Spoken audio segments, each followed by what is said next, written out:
Hello there and welcome to Just About Earth, where old landscapes are allowed to keep their secrets for a little while, and where the ground beneath our feet is never quite as ordinary as it first appears.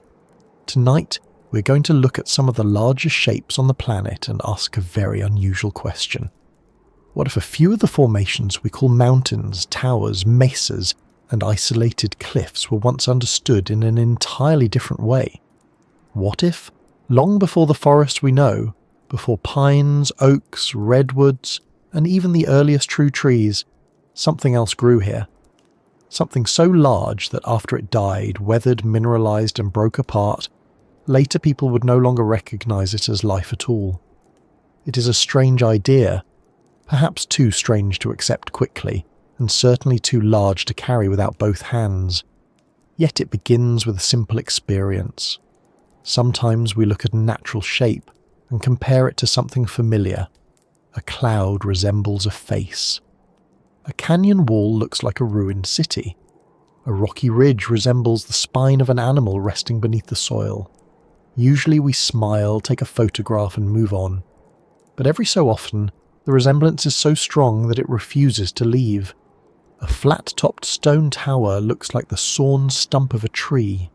Long vertical columns resemble fibres running through a trunk. Ridges spread outward like roots. Layered cliffs resemble wood grain. And suddenly, a formation that has been presented as rock begins to look, at least for a moment, like the remains of something that once grew. Before we go any farther, where are you listening from tonight? Are you somewhere surrounded by buildings, where stone arrives cut into neat rectangles and nature has to squeeze itself between pavements?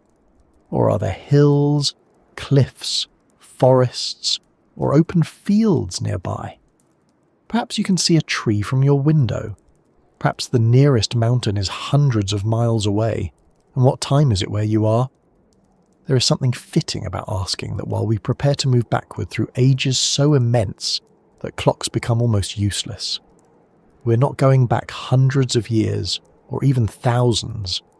We're going back through millions of years toward worlds with unfamiliar plants, unfamiliar air, and landscapes that would make modern Earth feel like a carefully rearranged room. If you find these slow journeys through Earth's deeper stories calming, curious, or simply useful when the day has become a little too loud, you can give the video a like and subscribe to Just About Earth. It helps this quiet corner reach other listeners who might enjoy falling asleep beside an impossible question. And as always, there is no need to hold on to every detail. The rocks have been waiting a very long time. They will not mind if you drift off before they finish explaining themselves. So settle in, let your thoughts slow down, and imagine standing at the base of a formation so large that your eyes struggle to understand it. Above you rises a wall of stone. Its sides are marked by long grooves. Its top is broad and strangely level. Around it, the land is lower, as though everything that once surrounded it has been removed. A geologist might explain it as the hardened core of ancient volcanic activity, exposed after softer material eroded away. Another formation may be described as sandstone left behind when wind and water carried away the surrounding layers. These explanations are supported by field studies, mineral analysis, erosion patterns, and the long record of geological processes. They are not casual guesses, they are the result of generations of work. Yet some observers look at the same shapes and feel that the accepted category does not fully settle the emotional puzzle. They see Devil's Tower in Wyoming, with its tall vertical columns and broad upper surface, and think of a gigantic stump. They see Shiprock rising sharply from the desert of New Mexico, and imagine the broken core of something once alive. They see the isolated buttes of Monument Valley and the high, flat tepuis of Venezuela, and wonder why so many enormous formations resemble severed trunks, root systems, or fragments of a vanished biological world. Mainstream geology does not interpret these places as fossilized trees. Devil's Tower is generally understood as an igneous intrusion formed when molten rock cooled below the surface, creating the striking columns that later became exposed. Shiprock is recognised as a volcanic neck surrounded by radiating dikes. Monument Valley was shaped from layered sedimentary rock by uplift and erosion. The tepuis are ancient sandstone plateaus, remnants of a much larger surface gradually worn away over extraordinary spans of time. Each has a geological history that can be tested against rock type, regional structure, and known physical processes. Still, the alternative idea continues to appear because resemblance has a powerful grip on the human mind. The more closely people examine photographs, aerial views, and eroded surfaces, the more they notice patterns that remind them of biology. Some point to columnar rock and compare it to bundled plant tissue. Some see concentric or parallel layering and think of growth rings or grain. Others trace ridges spreading from a central formation and call them roots. They ask whether mineralization could erase the chemistry of life while preserving its architecture. They wonder whether a biological structure, after enough pressure, heat, replacement, and time, might become almost indistinguishable from geology. This possibility sits far outside accepted science, and that distinction matters. A resemblance is not the same as evidence. Nature repeats shapes because physical forces often solve different problems in similar ways.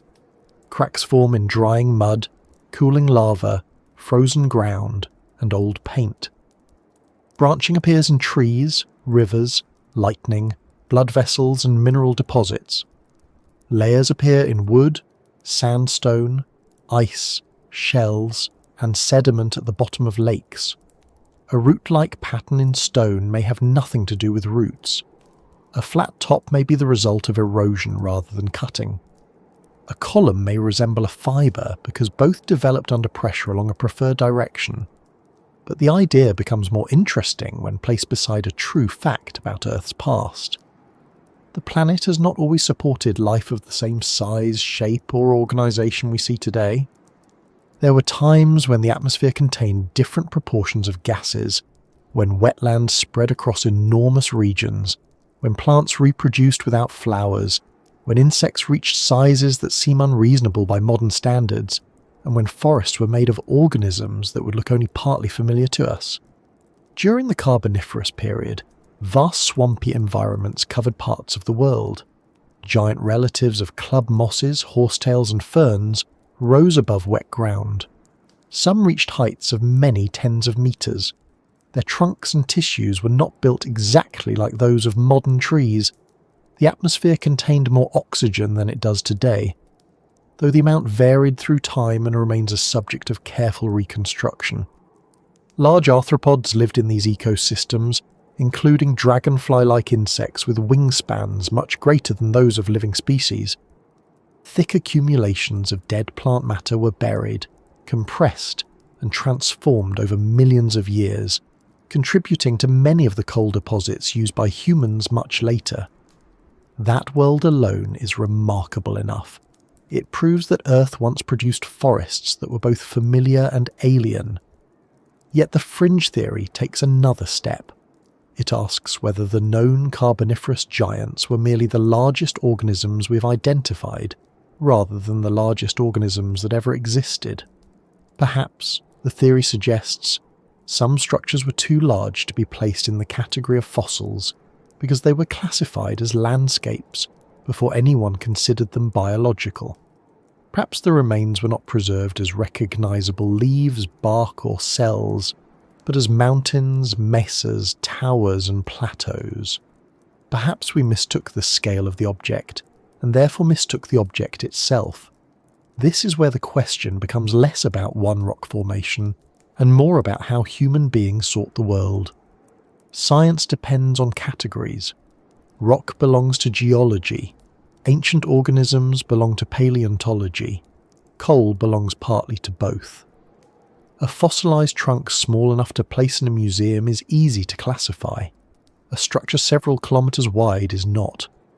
If someone claimed that a mountain had once been alive, the first response would naturally be to ask what physical evidence could separate that claim from ordinary geology. Are there preserved cells, organic molecules, repeated anatomical structures, a transition between root, trunk, and surrounding sediment, a pattern of growth that cannot be explained by cooling, cracking, uplift, or erosion. These are fair questions. Extraordinary ideas do not become stronger simply because they are exciting. They become stronger when they survive attempts to disprove them. At the same time, unusual questions can be useful even when the proposed answer turns out to be wrong. They force us to look again. They remind us that scientific categories are tools rather than walls built into nature. They encourage comparison between processes that are usually studied separately. A geologist may see cooling joints. A botanist may see bundled structure. A storyteller may see the stump of a world tree. The formation itself remains silent while people place different explanations around it. Indigenous traditions add another layer, though they must be handled with care. Many communities have stories connected to unusual mountains, towers, cliffs, and mesas. These stories may describe giant beings, great trees, animals, spirits, acts of creation, or transformations between living and non-living forms. It is tempting for modern audiences to treat every ancient story as a coded scientific report. That can be misleading and disrespectful. Oral traditions carry history, identity, moral teaching, sacred geography, and relationships with place. They are not simply geological notes waiting to be translated into modern theories. Even so, these traditions show that people have long understood certain formations as more than inert stone. A tower might be a place where an animal left marks. A mesa might be the remnant of a sacred event. A mountain might once have grown, moved, spoken, or connected different levels of the world.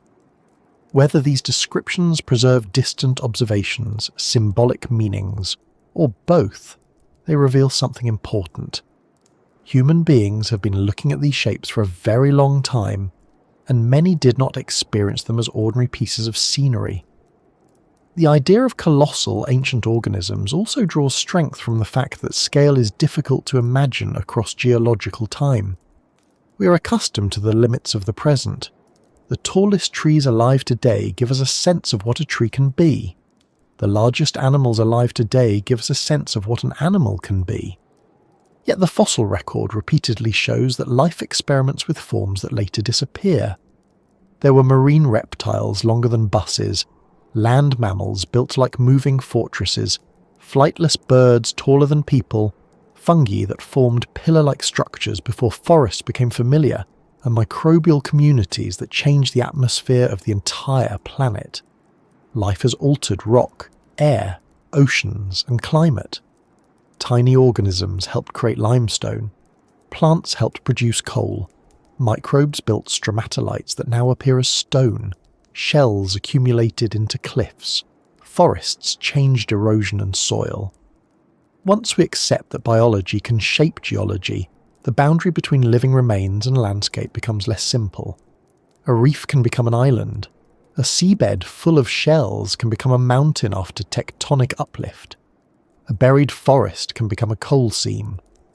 None of this proves that Devil's Tower was a tree, but it explains why the question does not vanish as quickly as it might seem it should. There is also a visual seduction in these formations. Devil's Tower rises with a symmetry that feels designed.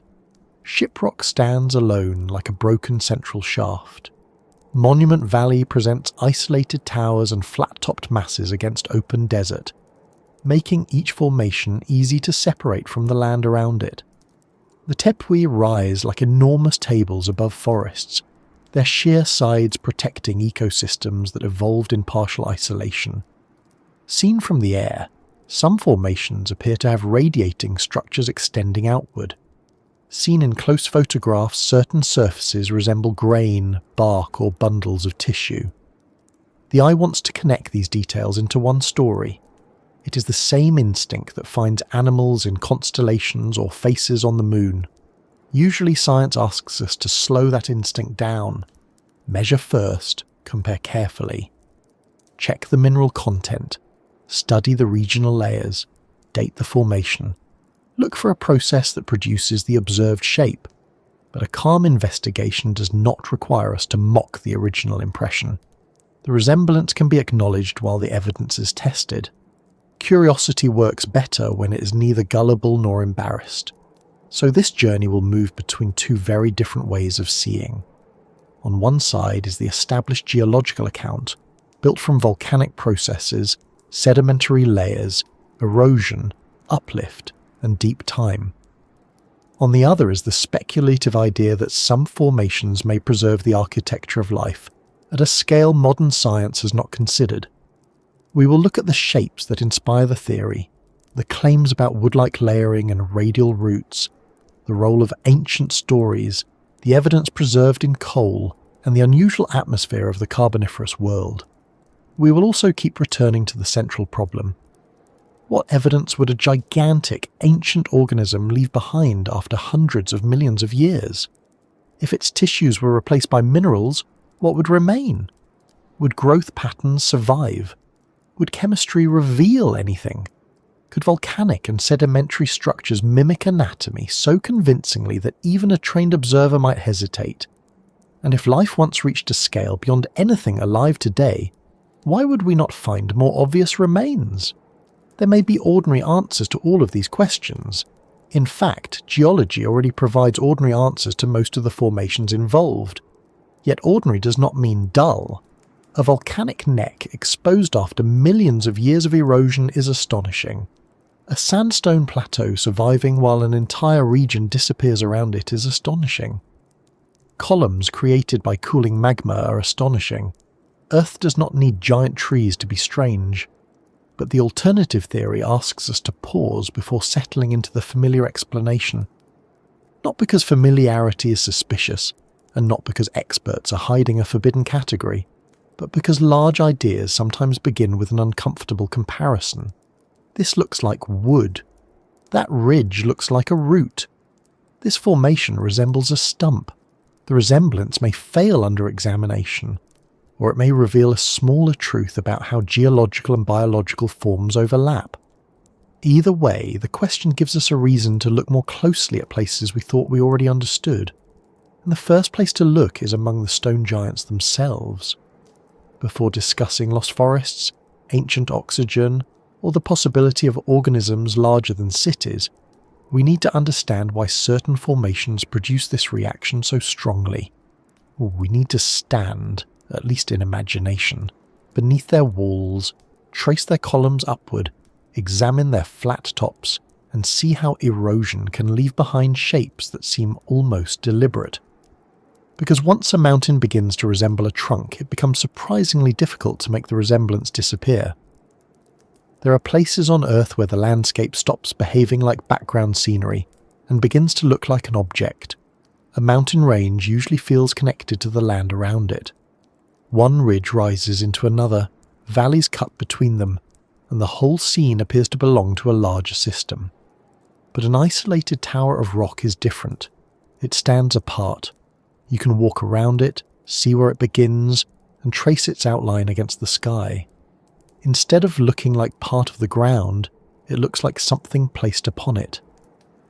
This is one reason certain formations have attracted so much unusual speculation. A lone butte rising from a desert plain can resemble the remains of a structure. A flat-topped mesa can look less like a hill and more like a platform. A vertical mass of stone marked by parallel grooves may remind the eye of wood grain, bundled fibres, or bark. When ridges spread outward from the base, the comparison becomes even more tempting. There is the central trunk, there are the roots, there is the broken top. All that seems to be missing is an enormous sign saying, "Formerly a tree," which nature, as usual, has neglected to provide. The accepted geological explanation begins with a much slower and less dramatic image. These formations did not suddenly appear as complete towers. They are remnants. The surrounding landscape was gradually removed while harder material survived. Wind, rain, rivers, ice, temperature changes and chemical reactions worked over long periods, carrying away weaker rock and leaving resistant sections standing above the rest. It is a little like clearing a table covered in crumbs while one stubborn biscuit remains in the middle. The biscuit did not rise. Everything around it disappeared. Geology produces similar effects on a scale large enough to make the biscuit comparison feel slightly disrespectful, but the basic idea is useful. A towering formation may be high, not because it was pushed upward alone, but because the surface around it was lowered. To understand why these remnants can look so strange, it helps to forget the modern landscape for a moment. A desert filled with isolated towers may once have been covered by broad, continuous layers of sediment. Sand accumulated in dunes, rivers deposited mud and gravel, shallow seas left behind particles, and volcanic activity added ash or harder molten material. Over time, these deposits were buried, compressed, cemented, lifted, tilted, cracked, and exposed. The land we see today is only the latest frame in a very long sequence. A cliff face is not simply a wall. It is a cross-section through vanished environments. One band may have formed in a river channel. Another may have been part of a coastal plain. A harder cap of sandstone may protect softer layers below. Once the cap breaks, erosion accelerates, and the formation gradually narrows until a plateau becomes a mesa becomes a butte, and a butte eventually becomes a small pillar or a pile of debris. This sequence is well documented in many regions. Yet when we arrive late, after most of the original surface has been removed, the remains can look strangely artificial. We do not see the broad layer that once connected everything. We see only the last resistant fragment standing miles apart, each one appearing complete and self-contained. It is rather like entering a room after nearly all the furniture has been carried away and deciding that the remaining chair must have grown from the floor. The human mind is especially sensitive to boundaries. When something has clear edges, we treat it as an object. A solitary mountain therefore feels more object-like than a continuous range. The more symmetrical it is, the stronger this effect becomes. A roughly circular tower suggests a central shaft. A rectangular mesa suggests construction. Repeated vertical lines suggest fibers or columns. Horizontal bands suggest stages of growth. Nature produces these patterns through ordinary physical processes, but ordinary processes can create extraordinary appearances. Cooling magma contracts and cracks. Sedimentary layers break along joints. Water follows weaknesses. Frost widens fractures. Gravity pulls loosened blocks downward. If these processes repeat across a large body of rock, they can create regular shapes that look planned. Columnar jointing is one of the clearest examples.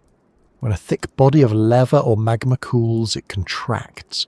Cracks spread through it, often creating long polygonal columns. Many are roughly 5 or 6-sided, though nature is not especially strict about the numbers. The result can resemble a bundle of enormous stone fibers packed closely together. Seen from a distance, these columns may look like the grain of a trunk.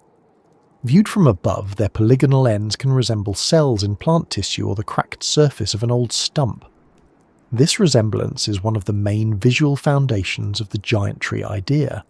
It is easy to understand why. If you showed someone a photograph without scale and without context, they might reasonably describe it as wood. The problem is that columnar jointing appears in many volcanic settings, where the surrounding evidence is unmistakably geological. It occurs in lava flows, cliffs, islands, and exposed intrusions.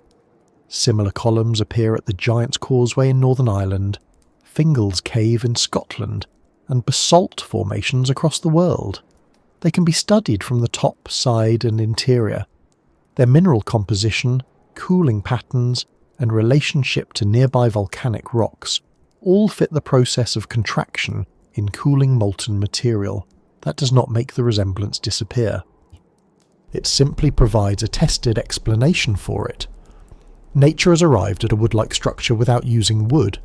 The same thing happens elsewhere. Mineral crystals can grow in branching forms resembling plants. Manganese deposits can create delicate patterns that look like fossil ferns. Rivers divide into networks resembling blood vessels.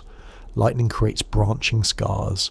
A shape that belongs to biology in one setting may arise from physics in another. This is sometimes called convergent form, though the phrase is more often used in biology. Different processes produce similar results because there are only so many efficient ways for material to crack, branch, spread, support weight, or move energy. A tree sends roots outward to gather water and hold itself in place. A volcanic dike may radiate outward because molten rock forces its way into fractures around a central vent. From above, both can resemble spokes or roots. The pattern alone does not tell us which process created it. Scale complicates the matter further. Small structures are easier to test because we can hold them, cut them open, examine their cells, and compare them with known examples. A fossilized tree trunk may preserve rings, bark patterns, knots, vessels, or cellular anatomy. Even when minerals replace the original material, microscopic features can remain. Paleobotanists identify ancient plants through these details. A mountain-sized object presents a different challenge. No one can place it under a microscope as a whole. Researchers take samples from selected places, map layers, study minerals, and reconstruct its history. To someone distrustful of geological interpretation, this can feel incomplete. Perhaps, they argue, the samples show rock because the original organism was completely mineralized. Perhaps the anatomy only becomes visible at landscape scale. Perhaps the structure is so large that familiar signs of life have been overlooked. The difficulty with that argument is that complete mineralization does not normally erase every structural clue while preserving only a broad resemblance. Petrified wood remains recognizable because mineral replacement often follows the original tissues. Cells, growth boundaries, vessels, and other microscopic features survive. If a mountain were the mineralized remnant of an organism, we would expect repeated anatomical organization across it, not merely vertical lines and a flat top. We might also expect differences between what was once outer tissue and inner tissue. There should be transitions, perhaps something comparable to bark, growth layers, conducting channels, damage repair or branching points. There should be evidence that material was deposited biologically rather than crystallized, sedimented or injected while molten. At present, these features have not been demonstrated in the formations most often described online as giant stumps. Still, the theory has an emotional advantage. It offers a single dramatic explanation for several unrelated landscapes. Devil's Tower becomes a stump. Shiprock becomes a shattered trunk or root core. Monument Valley becomes the remains of an ancient forest. The tepuis become enormous cut platforms left behind after something unimaginable vanished. Once these places are grouped together, every similarity seems meaningful. Geology offers a less unified story. One formation may be an igneous intrusion, another may be a volcanic neck, another may consist of sedimentary layers shaped by erosion, another may be the remnant of an ancient plateau. Their similarities are partly superficial. They stand alone because erosion isolates resistant material, but the material and history differ from place to place. The mind usually prefers one large explanation to several smaller ones. A lost world of colossal organisms is easier to picture than hundreds of millions of years of cooling, uplift, weathering, and erosion. Geological time has no central character. It has no single moment when the landscape becomes what it is. It is a long account of small changes, most of which would be invisible during a human lifetime. Imagine watching a cliff for a year. It may appear unchanged. Watch it for 1,000 years, and a few blocks may fall. Watch it for 1,000,000 years, and the entire outline may alter. Extend that to tens of millions, and broad surfaces can become isolated towers. The process is simple, but the timescale is so large that intuition struggles with it. A giant organism is easier because organisms grow at a pace we understand. Even if the proposed size is impossible to picture, the action itself is familiar. A seed becomes a trunk. Roots spread. The organism dies. its remains harden. The story has a beginning, middle, and visible result. Erosion is less cooperative. It removes one grain, one fragment, and one layer at a time, occasionally dropping half a cliff just to keep matters interesting. There is another reason isolated formations feel different from ordinary mountains. Many appear to have been cut off sharply. Their upper surfaces are flat or gently sloping, while their sides drop steeply. To the fringe interpretation, this resembles a severed trunk. Something stood there, something removed the upper portion, and the base remained. Flat tops, however, are common in layered rock. A resistant horizontal bed can act like a roof, protecting softer material beneath it. As erosion attacks the surrounding land, the protected section survives longer. The top follows the original rock layer, which may be nearly level. The sides become steep, because once the edge is exposed, weaker material collapses from beneath the cap. This creates a mesa, a word that comes from the Spanish for table. Smaller examples are often called buttes. Their table-like appearance is real, but the tabletop is usually a durable layer rather than a cut surface. If erosion continues, the cap breaks apart, the sides retreat, and the entire feature shrinks. From a human viewpoint, a flat top looks deliberate because we associate flat surfaces with tools. Floors, tables, roads, and cut timber are flat, but natural surfaces can also be flat when they follow sedimentary bedding, old lava flows, wave-cut platforms, or resistant strata. A surface does not need a blade to become level. It may simply inherit the shape of the layer from which it formed. Vertical cliffs create a similar impression. A sheer wall can look manufactured because most hills slope gradually, but hard rock crossed by near-vertical fractures can break away in large blocks, leaving steep faces behind. In arid regions where vegetation and soil cover are limited, the structure is easier to see. The landscape appears cleanly carved, as though someone has removed unnecessary material with great confidence. Water is often responsible, even in places that are now dry. Rivers cut through rising plateaus. Rain enters cracks. Flash floods carry debris. Wetter climates may have acted on land that later became desert. Wind contributes, but popular images of wind patiently sculpting entire monuments can be misleading. Running water, gravity, and weathering often do much of the heavy work. The deserts of the American Southwest provide especially strong examples because erosion has exposed layers over enormous areas. Red, orange, brown, and pale bands stack upon one another. Isolated towers rise from broad valleys. Long shadows exaggerate their outlines. At sunrise or sunset, the formations can appear less like rock and more like ruins belonging to a civilization that forgot to build doors. It is no surprise that people compare them with castles, cathedrals, ships, animals, and trees. Many official names preserve these comparisons.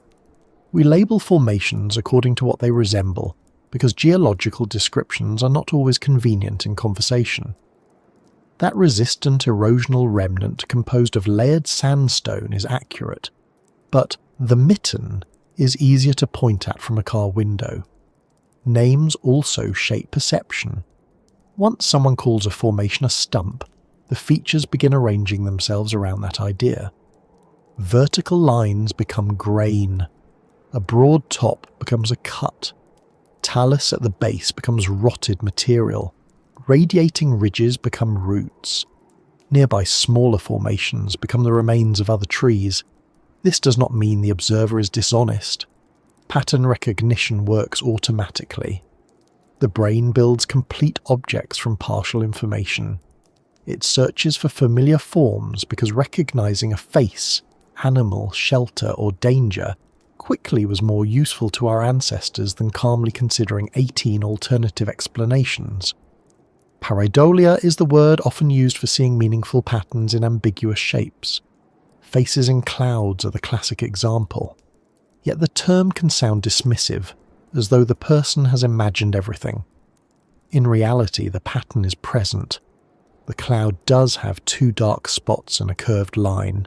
The rock does have columns and a broad top. The question is not whether the resemblance exists. The question is whether the resemblance reveals the origin. A face-shaped cliff was not necessarily carved as a face. A tree-shaped formation was not necessarily once a tree. Appearance begins the investigation, but it cannot finish it. Geologists use several kinds of evidence to move beyond appearance. They examine the minerals in the rock.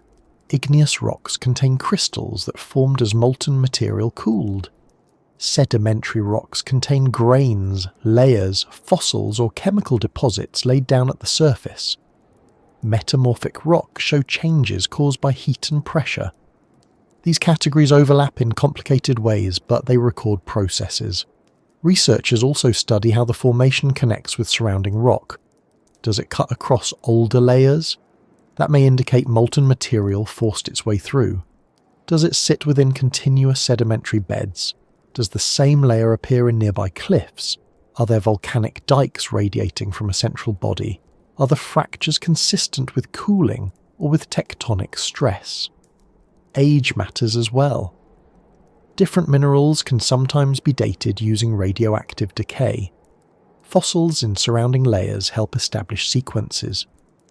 Regional geology shows whether volcanic activity occurred at the relevant time.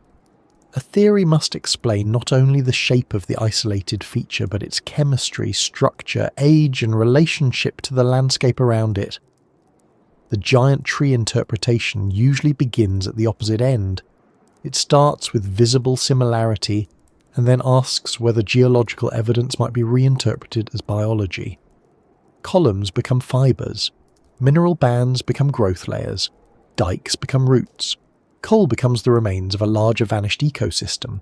The idea gains further appeal from the knowledge that fossilization can transform living material into stone. Petrified forests are real. Ancient trunks lie across deserts as solid rock, retaining their rings and textures. If trees can become stone, why could a much larger organism not become a mountain? The answer is not simply that size makes it impossible.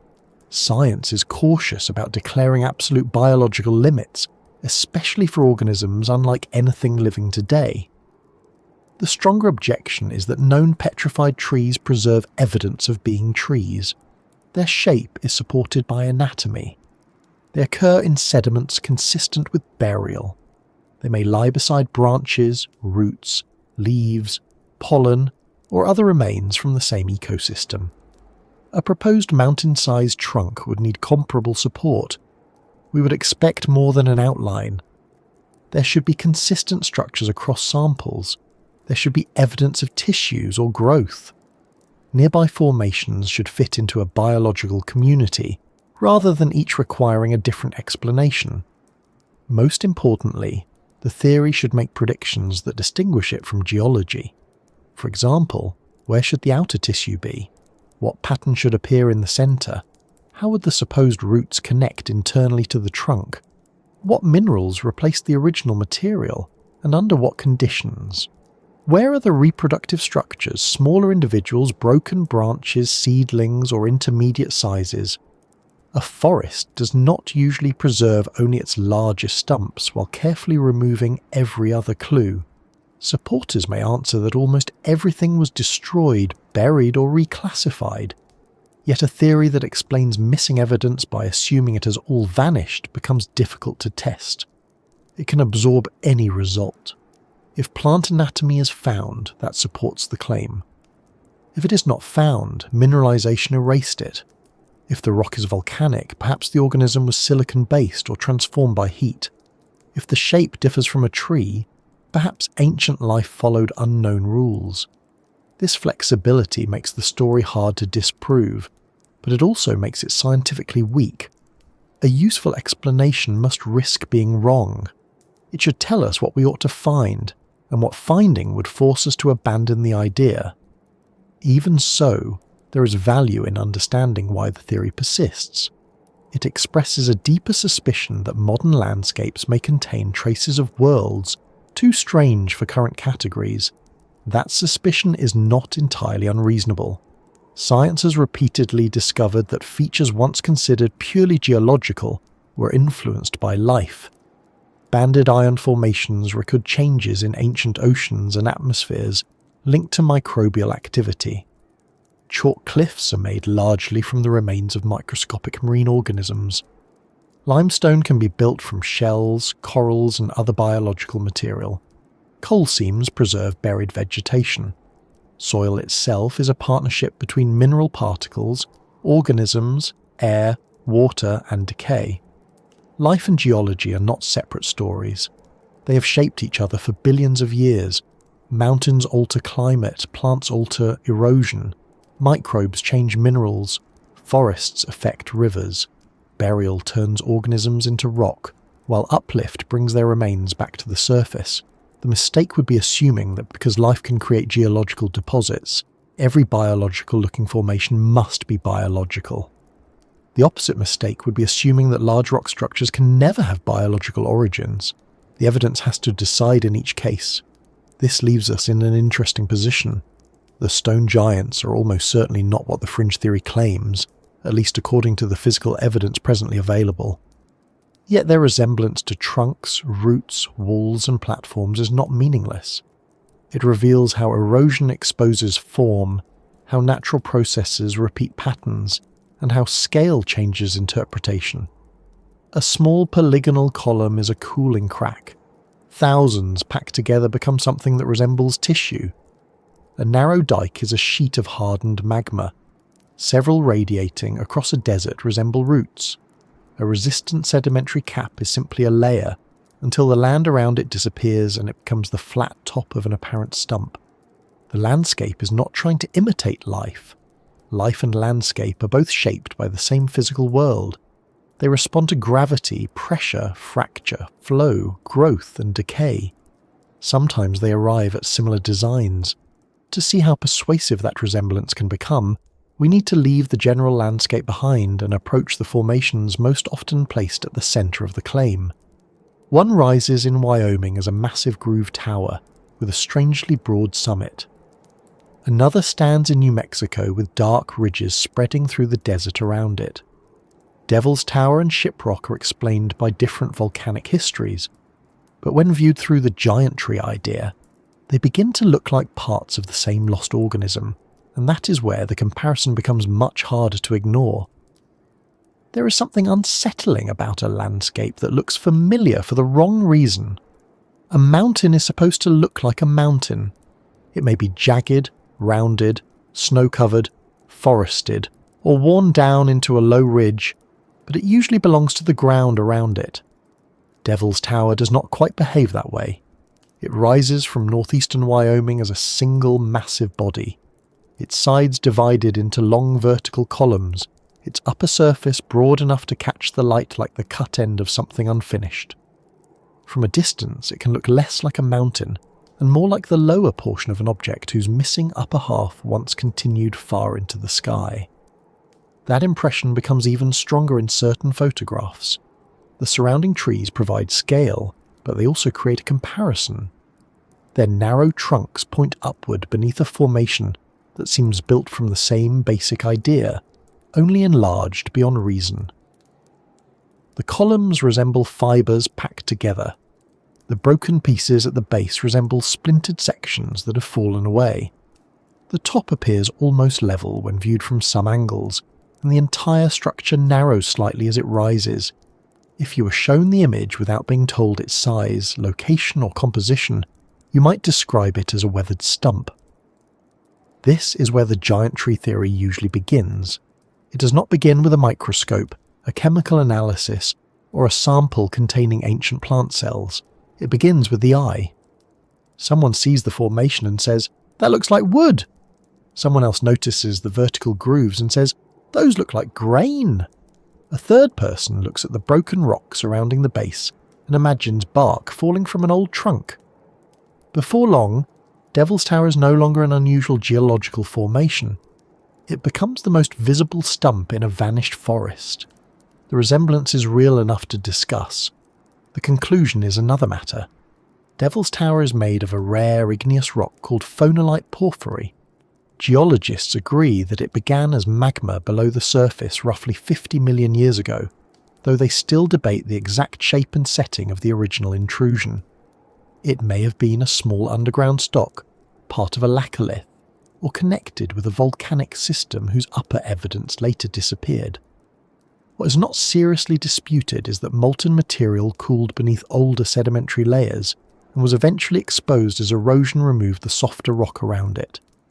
The National Park Service describes the tower as the world's largest example of columnar jointing, with columns that can reach hundreds of feet in length and around 10 feet in width. Columnar jointing sounds rather technical, but the basic process is easy to picture. Hot material cools, and as it cools it contracts. The contraction creates stress. Cracks begin at different points and spread through the solidifying rock. Where the cracks meet, they divide the mass into long polygonal sections, often with 5 or 6 sides. Imagine a tray of thick mud drying in the sun, except the tray is buried underground. The mud is molten rock, and the cracks extend vertically for hundreds of feet. It is not the sort of tray one would want to leave on the kitchen counter. The resulting columns can look remarkably organic. Packed tightly together, they resemble the bundled tubes found in plant stems. Seen from the side, the long joints resemble grain. Seen where columns have broken across their width, the polygonal ends can suggest cells. Yet the same kind of jointing appears in many clearly volcanic settings around the world. The pattern is not unique to Devil's Tower, even if the scale is exceptional. Cooling rock and growing plants have arrived at shapes that our eyes place in the same family. That overlap is important because nature often repeats forms without repeating origins.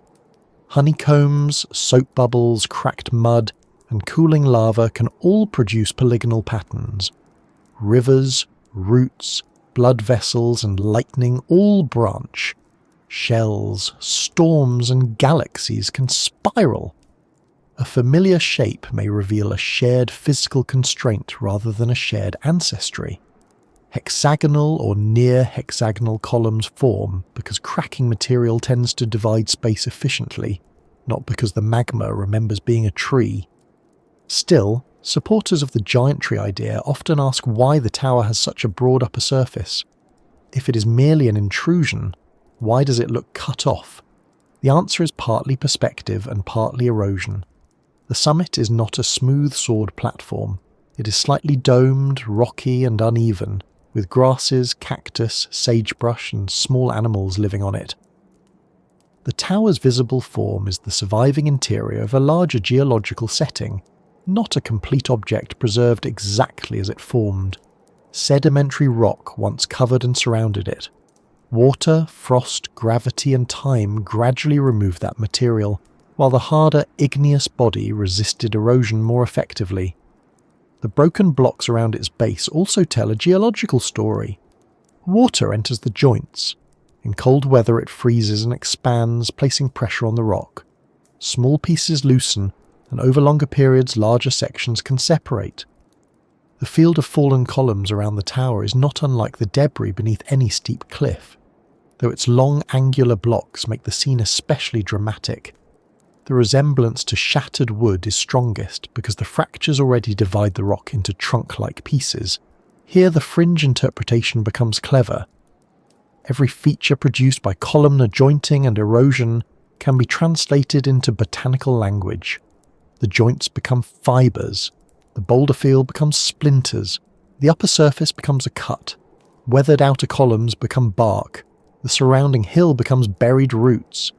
It is a complete visual vocabulary, and once learned, it changes how the formation appears. But a useful scientific explanation must do more than rename visible features. It must tell us what the object is made of, how it formed, what structures should exist inside it, and what evidence would distinguish it from alternatives. If Devil's Tower were mineralized biological tissue, samples should contain a repeated anatomy that cannot be produced by cooling magma. We might expect cellular patterns, growth boundaries, conducting channels, or clear transitions between outer and inner tissues. Instead, The rock contains igneous textures and minerals consistent with crystallization from molten material. The giant tree claim sometimes answers this by suggesting that heat, pressure, and mineral replacement erased every microscopic trace. But that creates a difficulty. If all biological evidence was erased, while only the general shape survived, then the claim depends almost entirely on resemblance. Any rock tower could be declared biological if it looks vaguely trunk-like, and any contradictory mineral evidence could be explained as part of the transformation. The idea becomes protected from testing, which may keep it alive online but does not make it stronger in the field. Devil's Tower retains a genuine geological mystery, though it is a narrower one. Geologists continue to debate the precise underground setting in which the magma cooled. Erosion removed much of the surrounding evidence, so the original form is difficult to reconstruct. This uncertainty is sometimes presented as though scientists have no explanation at all. In reality, the disagreement concerns which type of igneous intrusion best fits the evidence, not whether the tower was once a tree, a castle, or a very ambitious loaf of bread. The rock type, cooling joints, and regional setting all point toward an igneous origin. A few hundred miles to the south, another formation creates a different but equally powerful illusion. Shiprock rises from the desert of northwestern New Mexico with a jagged central mass and long dark ridges extending away across the plain. Devil's Tower resembles a stump because it is columned and broadly cylindrical. Shiprock resembles the remains of an organism because it appears to possess a centre and spreading attachments. From a distance, the main peak looks like the broken interior of something enormous. It is sharper and more irregular than Devil's Tower. There is no neat bundle of vertical columns and no broad upper platform. Instead, the formation rises like a dark fractured spine. Thin walls of resistant rock stretch outward from it, some running across the desert for miles. From the air, these ridges can look uncannily like roots radiating from the base of a gigantic trunk. The traditional Navajo name is commonly rendered as Tsebit-a-i, meaning rock with wings or winged rock. The place is culturally significant and should not be reduced to a prop for a modern internet theory. Its indigenous meanings belong to living traditions connected with land, history and identity, not simply to a puzzle awaiting reinterpretation. The giant tree claim arrives much later and borrows the formation's striking outline without necessarily understanding the cultural landscape around it. Geologically, Shiprock is the exposed interior of an ancient volcanic system. It formed around 30 million years ago, and now rises hundreds of meters above the surrounding plain. The central mass is composed largely of volcanic breccia, a rock made from broken fragments, crossed by veins of hardened magma. The ridges extending outward are dikes, sheets of igneous rock that formed when magma entered fractures below the surface and solidified. Softer sandstone and shale later eroded away, leaving the tougher neck and dike standing in relief. A volcanic neck is sometimes described as the hardened plumbing of a volcano. That is an unusually domestic phrase for something involving explosions, magma, and several million years of erosion, but it is helpful. Beneath a volcano, molten material moves through conduits and cracks. When volcanic activity ends, some of that material cools underground. The cone and surrounding rock may eventually disappear, while the solidified feeder system remains. Shiprock therefore presents a landscape turned inside out. What was once buried is now exposed. What once filled narrow fractures now stands as long walls because the surrounding material has been lowered. We are not looking at the outer shape of the ancient volcano.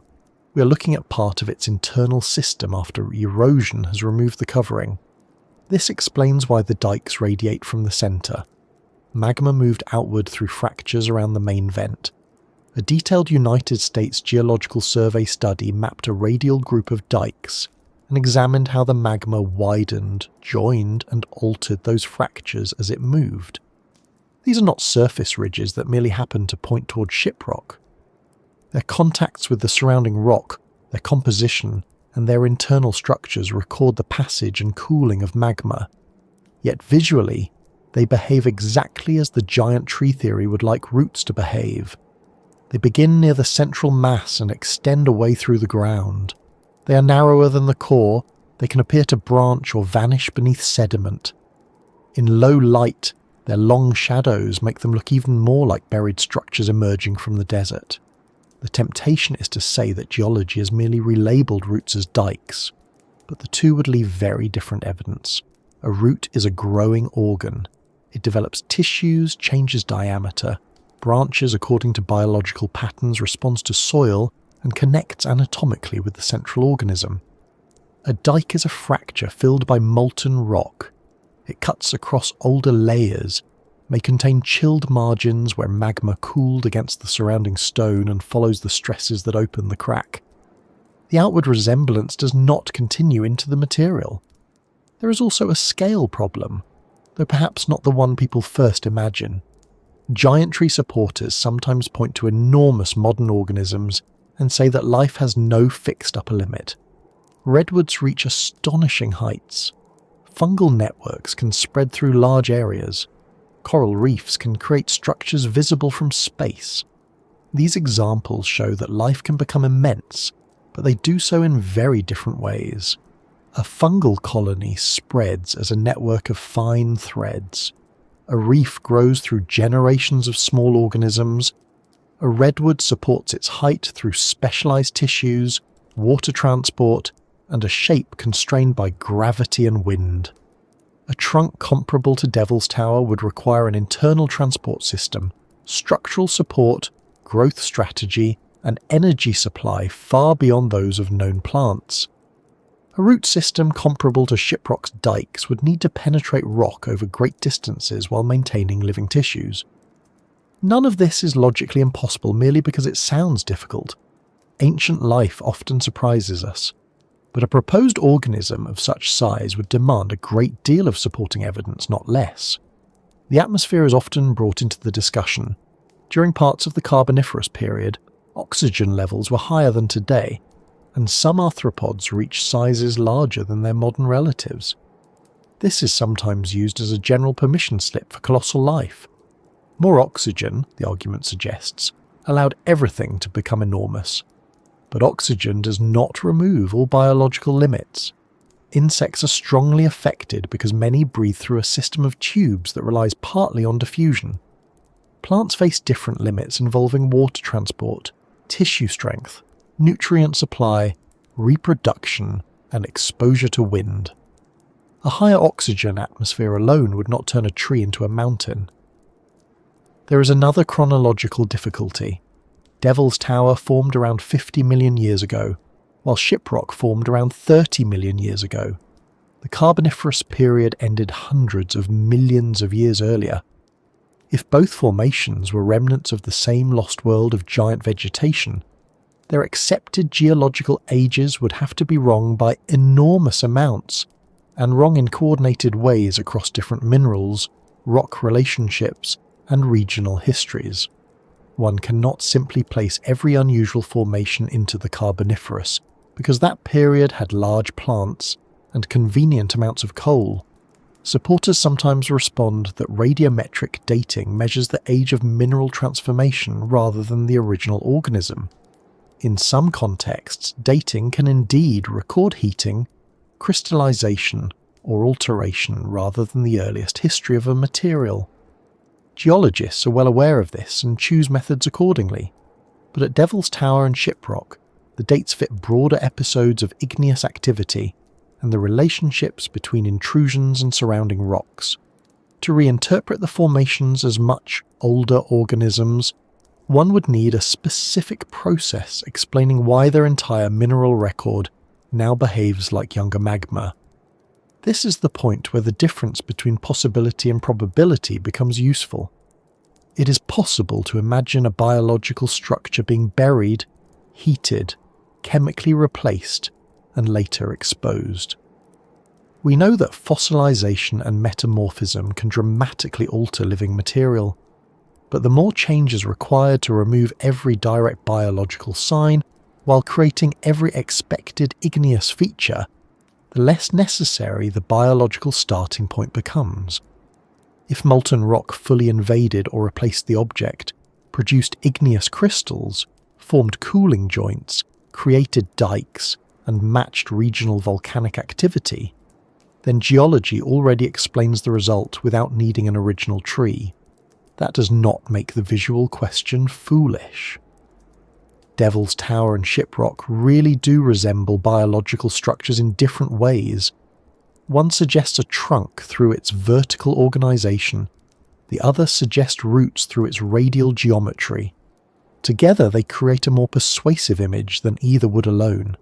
Place their photographs side by side, ignore the difference in age and rock type, and a lost forest begins to assemble itself in the imagination. This is how broad alternative theories often grow. Separate objects are connected by visual analogy. Once the connection feels meaningful, differences become less important. A columned intrusion, a volcanic neck, a sandstone mesa, and a flat-topped plateau are grouped as remnants of one biological category. The theory becomes a collection of shapes rather than a reconstruction of processes. Geology moves in the opposite direction. It separates formations that look similar if their composition and history differ. A stump-shaped object may be intrusive igneous rock. Another may be sedimentary. A root-shaped ridge may be a dike. Another may be an erosional remnant. This can feel less satisfying because it replaces one grand explanation with several local ones. But the Earth has never been under any obligation to provide a tidy plot. Perhaps the most interesting lesson is not that people mistake rocks for trees. It is that rock and life repeatedly use the same visual language. Both form columns, both crack, both branch, both preserve layers, both leave central masses surrounded by thinner extensions. When erosion removes context, only the shared outline remains, and the mind supplies the missing story. Devil's Tower gives us the apparent grain of a trunk without biological tissue. Shiprock gives us apparent roots without growing organs. Their geology is well supported, yet their shapes continue to invite another interpretation, because the resemblance operates before evidence. We see first and explain second. The next formations deepen that problem because they do not look like single trunks in quite the same way. Across Monument Valley, broad towers and flat-topped buttes rise from layered desert rock, some marked by bands that appear to run through them like rings or grain. There, the giant tree idea moves away from obvious volcanic columns and begins treating sediment itself as petrified wood, which changes both the scale of the claim and the kind of evidence it must explain. Devil's Tower and Shiprock attract attention because each formation can be imagined as a single object. One resembles a bundled trunk, the other resembles a broken central stem surrounded by long extensions. Monument Valley creates a different impression. Here the strange shapes do not stand alone. They appear across an entire desert landscape, separated by broad spaces but sharing the same colours, layers, flat surfaces, and steep walls. If Devil's Tower encourages the idea of one colossal stump, Monument Valley can begin to look like the remains of a whole forest. The valley spreads across the border between Arizona and Utah within the Navajo Nation. Huge sandstone buttes and mesas rise between roughly 400 and 1,000 feet above the surrounding land. Some are narrow and upright, others are broad, with level tops and walls that drop almost vertically toward the desert floor. The formations stand far enough apart that each can be viewed as a separate shape, and this makes them appear less like sections of a continuous plateau and more like individual objects left behind after everything around them vanished. The familiar monuments have names such as the Mittens, Merrick Butte, Sentinel Mesa, and the Three Sisters. These modern names encourage the eye to find objects in the stone. One formation resembles a hand, another resembles a person standing watch. Another suggests several figures gathered together.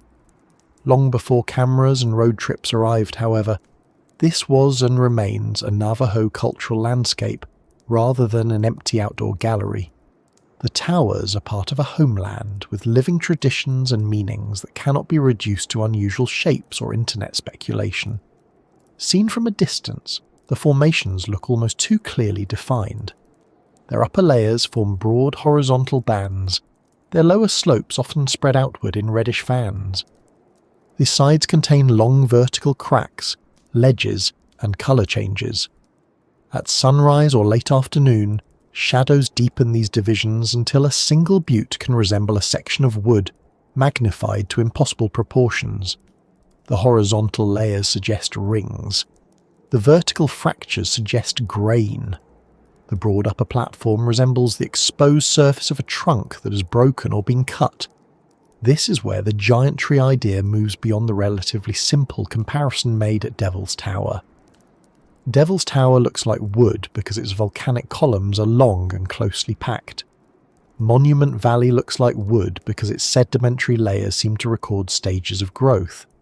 Supporters of the theory sometimes compare photographs of the buttes with close views of petrified trunks.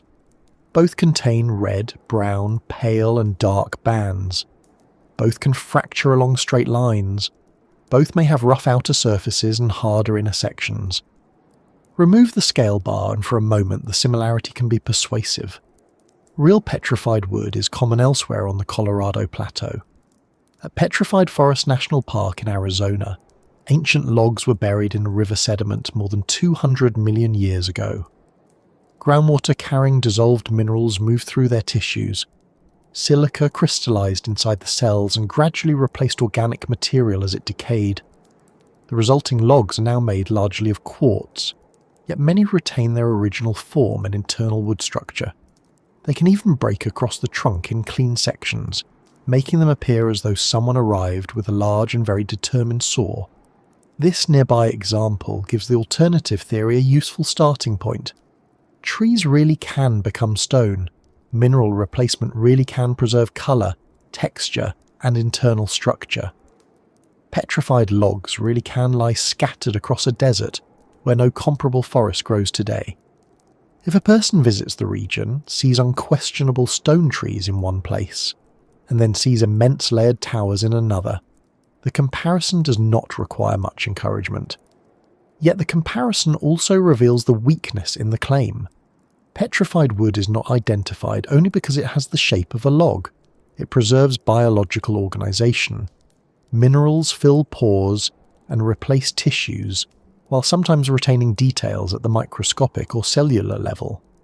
Growth rings, vessels, cells, bark patterns, knots, and branch scars may remain visible. Fossil wood can be compared with other plant remains found in the same deposits, including leaves, pollen, spores, roots, and smaller fragments. Its biological origin is supported from the outside and the inside. The buttes of Monument Valley do not show this kind of structure. Their layers continue across the wider region, because they were once broad sheets of sediment. The same rock units appear in neighbouring cliffs, mesas, and canyons. Their boundaries are not concentric rings arranged around the centre of a trunk. They are mostly horizontal beds laid down over large areas. When erosion isolated sections of those beds, the remaining stacks began to resemble separate objects. The main cliffs of many Monument Valley formations consist largely of Desheli sandstone. Beneath this resistant sandstone lies the softer Organ Rock shale, which erodes more readily. As the lower material wears away, blocks of the harder sandstone lose support and break from the cliffs. The harder rock therefore forms steep walls, while the softer material creates sloping bases around them. This difference in resistance is one of the main reasons the buttes maintain such dramatic outlines. Imagine a large cake made from alternating firm and soft layers. If the softer filling gradually disappeared from the edges, the harder upper sections would begin to overhang, crack and fall.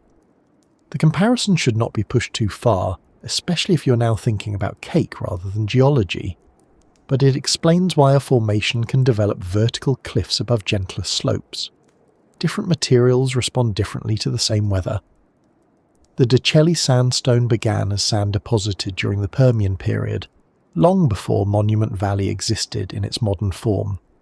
Much of it was shaped by ancient wind systems and dunes. Sand grains accumulated, were buried, compacted, and cemented into stone. The organ rock layers below include finer sediment deposited under different conditions. Later deposits covered both. The entire region was eventually uplifted as part of the Colorado Plateau, allowing water, weather, and gravity to begin removing the overlying rock. The bands seen in the cliffs are therefore not growth rings, they are sedimentary beds, some record changes in wind direction. Some reflect variations in grain size, mineral content, moisture, or the environment in which the sediment accumulated. Crossbedding can preserve the sloping surfaces of ancient dunes, creating diagonal lines inside larger horizontal units. Iron minerals contribute much of the red and orange colouring that makes the landscape so recognisable.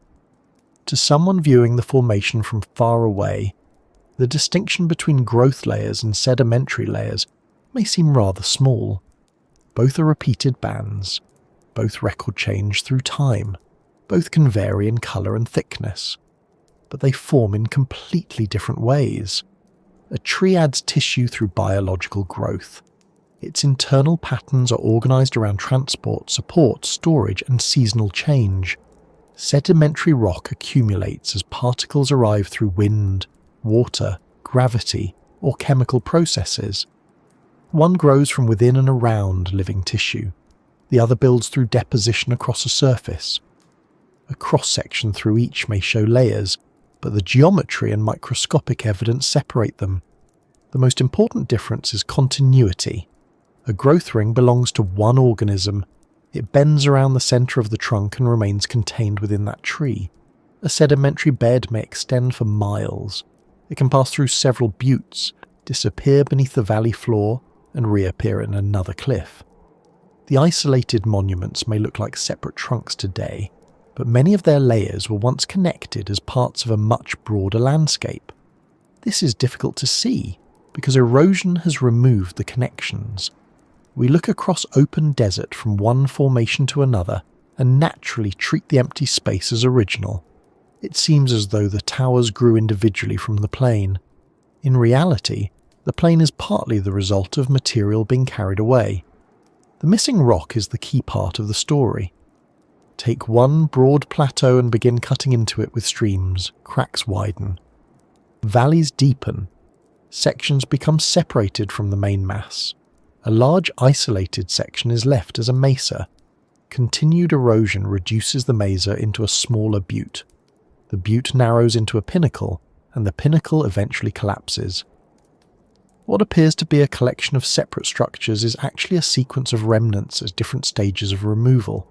Geologists can often trace matching rock units from one formation to another. The same resistant sandstone appears at similar heights. Softer beds form similar slopes. The colours and structures line up across gaps. It's rather like finding several pieces of the same layered dessert on different plates, and concluding that they once belonged to one very large serving. Geology occasionally becomes easier when pudding is involved. The fringe theory reverses this reconstruction. Instead of imagining the missing material between the towers, it treats the open valley as the original ground surface. Each butte then becomes the base of an independent organism. The fact that they share layers is interpreted as evidence that they belong to the same species, or grew under the same conditions. Once this assumption is made, Monument Valley can be reimagined as an ancient clear-cut landscape. Flat tops become severed surfaces. Narrower towers become younger individuals. Broad mesas become older giants. Sloping debris at the base becomes decayed bark or material from collapsed outer tissues. Even the regular spacing between formations can begin to resemble a forest, whose remaining stumps stand apart across open ground. There is no physical evidence that the tops were cut. Their upper surfaces follow resistant rock layers and are not smoothly level. They contain fractures, loose blocks, weathered hollows, and smaller irregularities that disappear in distant photographs. The apparent flatness is exaggerated by perspective. A surface hundreds of meters wide can contain substantial rises and depressions, while still looking level from the valley floor. If these were severed organisms, another question would quickly arise. What could have cut them? A blade large enough to pass through a mountain-sized trunk would require an unknown agent, technology, or natural event. Some versions of the theory avoid this by suggesting the organisms broke during a catastrophe. Others imagine explosions, floods, atmospheric changes, or a civilization capable of harvesting them. At this point, the original observation has expanded into several new claims, each requiring evidence of its own. A broken tree does not always leave a flat surface, but neither does a mesa require cutting. Horizontal bedding naturally produces broad tops when a resistant layer protects the material below. As the edge retreats, it tends to maintain the outline of that layer. Similar flat-topped landforms occur in many regions where no giant tree claim is usually made. The colours also create a misleading connection with petrified wood. Petrified logs in Arizona can display red, yellow, purple, white, and black, because impurities such as iron, manganese, carbon, and other minerals alter the quartz. Monument Valley sandstone contains iron-bearing minerals that stain grains and cement in shades of red and orange. Similar colours appear because similar elements are present, not because the structures shared a biological origin. Colour alone is rarely a reliable guide to origin.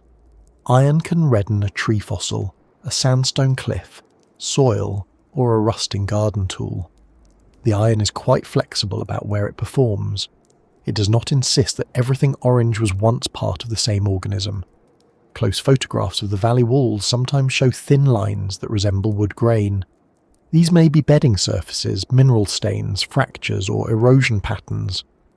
Water follows small weaknesses and removes grains unevenly. Wind carries sand against exposed walls. Salt crystals grow in pores and push particles apart. Repeated cycles of warming, cooling, wetting, and drying loosen the rock. Over time, these processes carve grooves that can appear fibrous. Petrified wood also erodes according to its preserved anatomy, so the two materials may develop comparable textures. But resemblance at the surface does not mean the internal structure is the same. Cut or examine sandstone closely, and it consists of mineral grains cemented together. Examine petrified wood, and those minerals preserve or replace an arrangement inherited from cells and tissues. This difference can be tested. It is not a matter of choosing which story feels more interesting. Thin sections of rock can be viewed under microscopes. Grain shapes, crystal relationships, pore spaces, cements, and sedimentary structures can be mapped. If the buttes were petrified biological masses, repeated cellular organisation should appear across them. It does not. Supporters sometimes suggest that the original tissue was so completely altered that no cells remain. But the less anatomy survives, the less reason there is to identify the material as an organism. A mountain that contains no biological structure, no biological chemistry, and no biological growth pattern cannot be called a fossil merely because its outline resembles one. Real fossilization also depends on burial. A tree must usually be protected from rapid decay, often by sediment, waterlogged conditions, ash, or other material that limits oxygen and allows mineral-rich groundwater to pass through it. At petrified forest, logs were carried into river systems and buried with sediment and debris. The surrounding deposits preserve not just isolated tree shapes, but a wider fossil environment. A mountain-sized trunk would require burial on a matching scale. Sediment would have to cover or surround an object hundreds or thousands of feet across before it decayed or collapsed beyond recognition. Mineral-bearing water would then need to move throughout its tissues. The process would have to preserve the general form while removing the biological details. Later uplift and erosion would have to expose the stump, but somehow leave the top looking conveniently flat. None of those steps is individually unimaginable. Earth buries enormous reefs, forests, and sedimentary basins. The difficulty comes from combining them without leaving the evidence expected from such an event. Where is the surrounding layer containing branches, leaves, spores, reproductive structures, or fragments of related organisms? Where is the buried continuation of the root system? Why do the supposed trunks follow known regional sedimentary beds instead of possessing their own anatomical boundaries? The valley's formations also stand at different levels and have different outlines because erosion has not acted evenly. Hardness varies. Fractures guide water. One side receives more weather. A protective cap survives longer in one location than another. These small differences grow over immense periods, producing the collection of shapes visible today. A biological forest would show another kind of variation. Individuals might lean, branch, taper, twist, fork, or heel after damage. Their roots would respond to obstacles and moisture. Young and old organisms would preserve different proportions. Monument Valley's buttes vary, but their variation follows the behaviour of layered rock. The same beds form ledges at matching positions, and the cliff profiles reflect the relative hardness of those beds. Even so, the giant forest image remains difficult to forget once it has been suggested. Monument Valley is unusually good at making scale feel uncertain. With few nearby buildings and limited vegetation, the mind can shrink the formations. A photograph of a butte may resemble a hand-sized piece of petrified wood. Only a road, vehicle, horse, or person reveals how large it is. The reverse can happen as well. A close view of petrified wood can resemble a canyon wall. Tiny crystals become cliffs. Cracks become valleys. A ring becomes a coloured geological bed. Without scale, wood can look like landscape, and landscape can look like wood. The similarity tells us something about pattern, but not necessarily about origin. This is the central trap of the Monument Valley claim. It begins with a comparison that is visually accurate. Layered sandstone can look like petrified wood. The valley does resemble a collection of immense stumps from certain viewpoints. The error occurs when resemblance is treated as a complete chain of evidence. There is no need to deny what the eye sees. The formations have trunk-like proportions. Their layers resemble grain. Their flat tops suggest cutting. The safer approach is to ask what each feature looks like up close, what it connects to underground, and whether the same pattern appears beyond the apparent object. When that is done, the formations behave like remnants of layered sedimentary rock. Their sandstone grains, regional continuity, erosional profiles, and relationship with softer shale all fit the established geological account. The mountain-sized tree explanation adds an organism without identifying its anatomy. Yet Monument Valley introduces a feature that will become more important as the theory expands. A trunk does not exist alone. If these towers were once living structures, something should have held them in place and gathered material from the ground. There should have been roots. Across various landscapes, aerial photographs reveal ridges, dikes, drainage lines, fractures, and buried structures spreading outward from central formations. Some resemble the radial network seen beneath trees. At Shiprock, hardened volcanic dikes cross the desert like dark walls. Around mesas and circular uplifts, channels may extend in several directions. Once the central mass has been labelled a trunk, these surrounding lines seem to complete the organism. The next question is therefore not whether rock can resemble wood above the surface. It is whether the land below and around these formations preserves anything that truly behaves like a root system, or whether flowing water, cracking stone, and rising magma have once again produced a familiar biological shape without biology being involved. A trunk is the part of a tree we notice, but roots are what make the whole arrangement possible. They hold the organism upright, gather water and minerals, store energy, and spread through the ground in patterns that may extend much farther than the branches above. If the stone towers we have been examining were truly the remains of gigantic organisms, then the most important evidence might not be in the towers at all. It might be hidden beneath them, reaching outward through the surrounding land. This possibility gives the giant tree theory one of its most persuasive images. From above, some isolated formations appear to sit at the centre of lines, ridges, cracks, or valleys that spread outward in several directions. The central mass becomes the trunk. The radiating structures become roots. Once the two are joined in the imagination, the landscape seems to contain the outline of a complete organism rather than a single suggestive rock.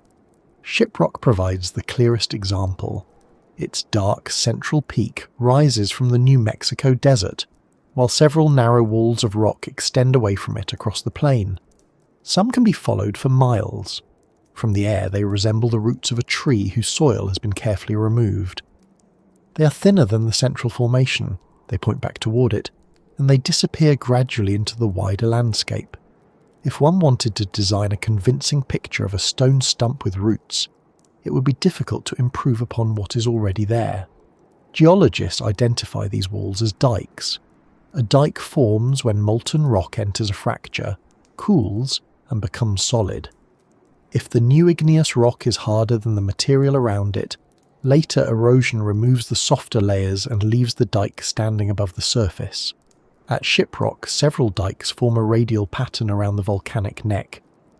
A United States Geological Survey investigation found that the dikes are not smooth, continuous roots, but segmented bodies of igneous rock arranged along fractures, with details showing how magma opened and occupied those cracks. The distinction becomes clear when the structures are examined closely. A biological root grows through soil or sediment by adding cells near its tip. It usually narrows as it branches. It may curve around obstacles, divide repeatedly, and form smaller roots and fine rootlets. Its tissues connect with the trunk and are arranged to transport water, nutrients, and sugars. A volcanic dike behaves differently. It fills space that has already fractured or is being forced open by magma. It may cut directly across horizontal layers rather than following a path suitable for growth. Its thickness can change abruptly. Separate segments may overlap without joining in the way living tissue would. The edges can record rapid cooling where hot magma contacted colder surrounding rock. Its minerals crystallize from molten material rather than forming as organized cells. At Shiprock, the radiating pattern tells us that the fractures and magma were connected to a central volcanic system. It does not by itself tell us that the lines were roots. A central source naturally creates outward movement. Pressurized magma moves away from a conduit. Water flows down from a high point. Cracks spread away from an impact or a point of stress. The geometry feels biological because roots also begin at a center and move outward, but biology does not own the radial pattern. A wheel has spokes, but it is not a root system. A sliced orange contains sections spreading from a center, but it is not evidence of a tiny volcano. Radial shapes appear whenever material, force, or movement is organized around a central point. Nature has only so many directions available, and outward is one of its favorites. The giant tree interpretation sometimes responds by suggesting that geologists have simply renamed the roots. According to this argument, a structure is called a dike because geology expects magma, just as a vertical tower is called an intrusion because geology expects volcanic activity. If researchers began with the possibility of colossal life, perhaps the same features would receive biological names. This raises a useful question about classification. Does a name create an explanation, or does evidence support the name? Calling a ridge a root does not make it biological. Calling it a dike does not make it igneous.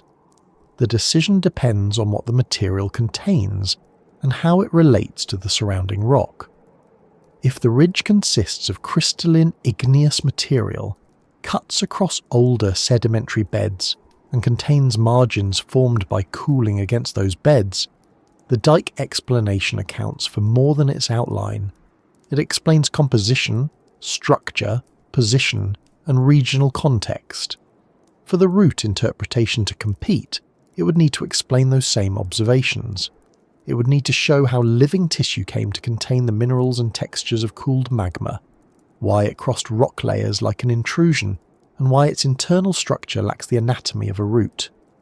Suggesting that mineral replacement erased all biological evidence is possible in a broad sense, but it leaves the theory with very little to test. There is also an awkward but rather important temperature problem.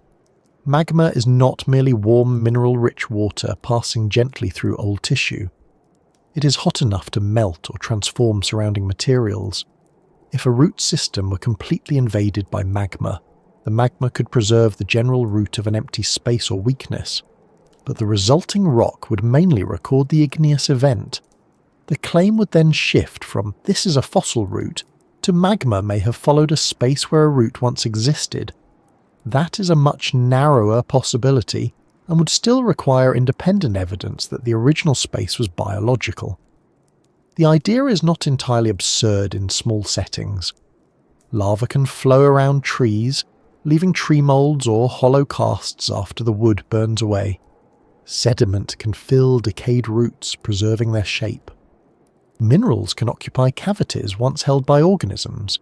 Geology often preserves absence as well as material. A burrow can remain after its animal disappears. A shell can dissolve and leave a mould. A root can decay while sediment retains its outline. The difference is that these traces preserve recognizable relationships with the surrounding environment. A tree mould occurs within a lava flow and has an appropriate size and form. A fossil burrow follows patterns produced by animal movement. A root cast branches through ancient soil and may connect with a preserved stump. The interpretation is supported by more than one resemblance. A mountain-sized system would require the same kind of support across a much larger area. The supposed roots should branch in biologically sensible ways. They should connect consistently with the supposed trunk. Their internal organisation should differ from surrounding sediment. There should be fine extensions, damage patterns, growth changes, or chemical traces that point to living tissue. At present, the large radial features used in giant tree claims are better explained as dikes, fractures, ridges, or drainage networks. Drainage patterns are especially good at imitating roots. Rain falls on a high area and moves downhill. Small channels join larger ones, creating branching networks.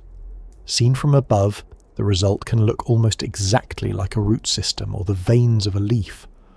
On a roughly circular mountain or volcanic cone, streams often flow outward in different directions from the summit. This creates radial drainage. Each valley begins high on the central mass and continues toward lower ground. If erosion later deepens the valleys and leaves resistant ridges between them, the entire structure can resemble a stump surrounded by thick roots. The visual confusion becomes stronger when the map is turned upside down or viewed without labels.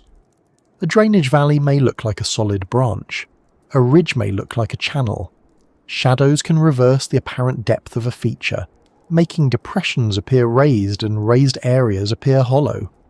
Satellite images are wonderfully useful, but they also flatten enormous landscapes into patterns that fit on a screen. Depth, rock type, and scale can quietly disappear. A dark line extending from a mountain might be a wall of igneous rock, a river valley, a road, a shadow, a boundary between vegetation types, or a fracture filled with sediment. The eye sees the line first. The explanation requires more work and, regrettably, sometimes a geological map with colours that appear to have been selected during a disagreement at a paint shop. Rivers also produce branching patterns on flat ground. Tiny differences in slope determine where water moves. Once a channel begins, it attracts more flow, deepens, and gathers smaller tributaries.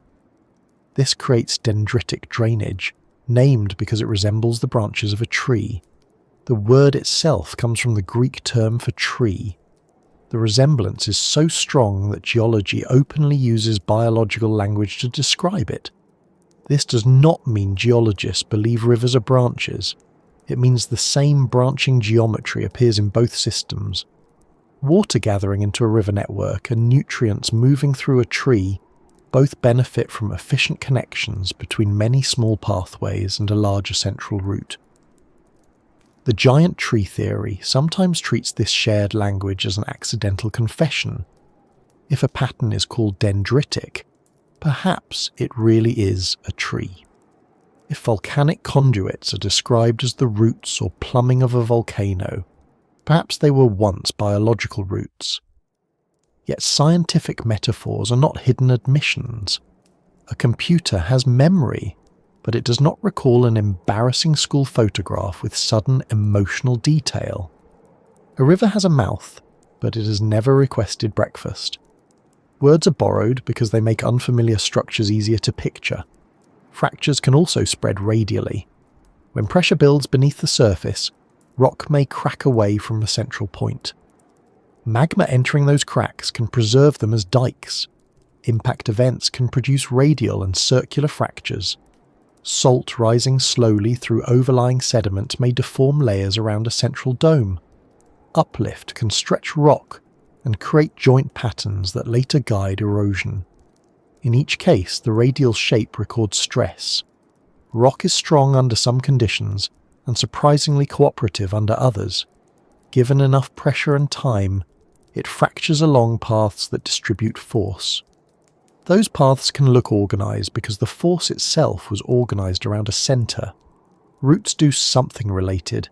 They grow outward from a central organism while responding to water, soil, gravity, and obstacles. The similarity is therefore not random. Both systems are shaped by movement through resistant material. Magma forces its way through rock. Roots force their way through soil. Water follows the easiest descent. Cracks follow stress. All may branch, bend, or radiate because those shapes allow expansion from a limited starting point. The proper question is not whether one resembles another.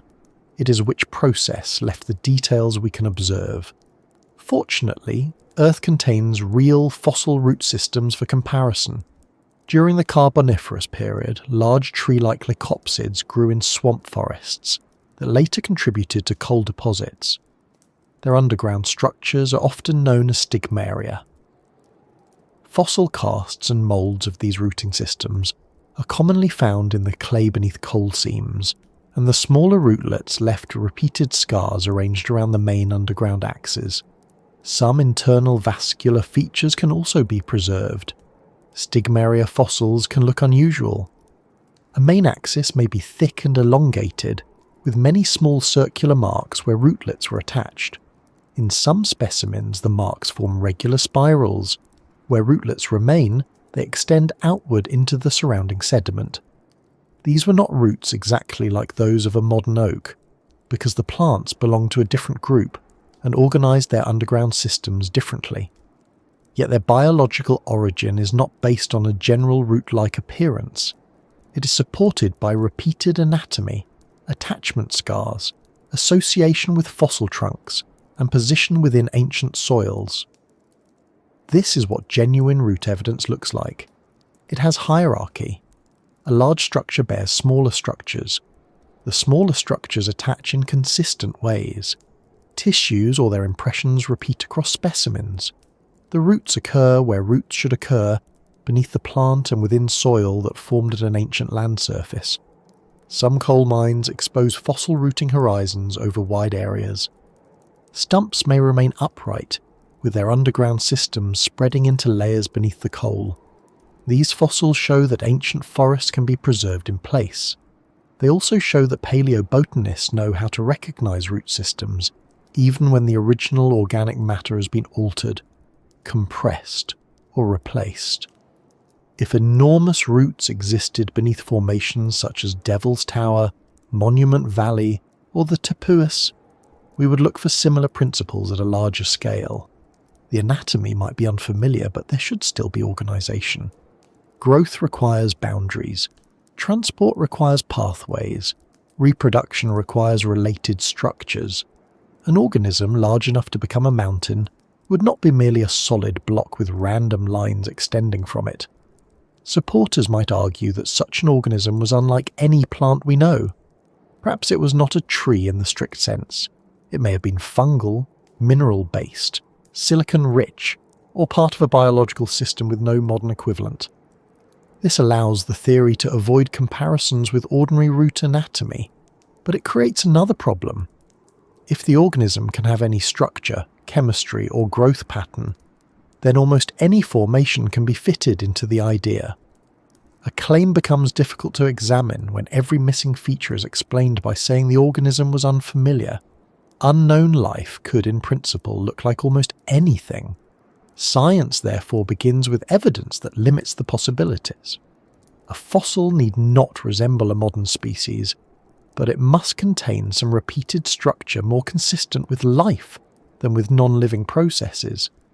There are signs that can suggest biology even in very ancient or unusual material. Repetition at several scales is one. Selective chemical patterns are another.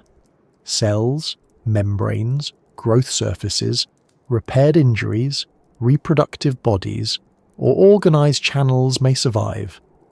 A biological structure also tends to interact with its environment in recognisable ways, drawing material from one place, depositing it in another, and changing as it grows.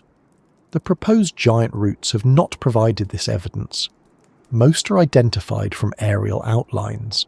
Their rock types often match known geological processes. Their positions fit regional patterns of volcanism, drainage, uplift, or erosion. Some do not actually continue beneath the central formation, but merely pass nearby when mapped accurately. Others only resemble roots from one viewing angle. Scale can hide these problems. On a small screen, a ridge may appear to connect cleanly with a tower.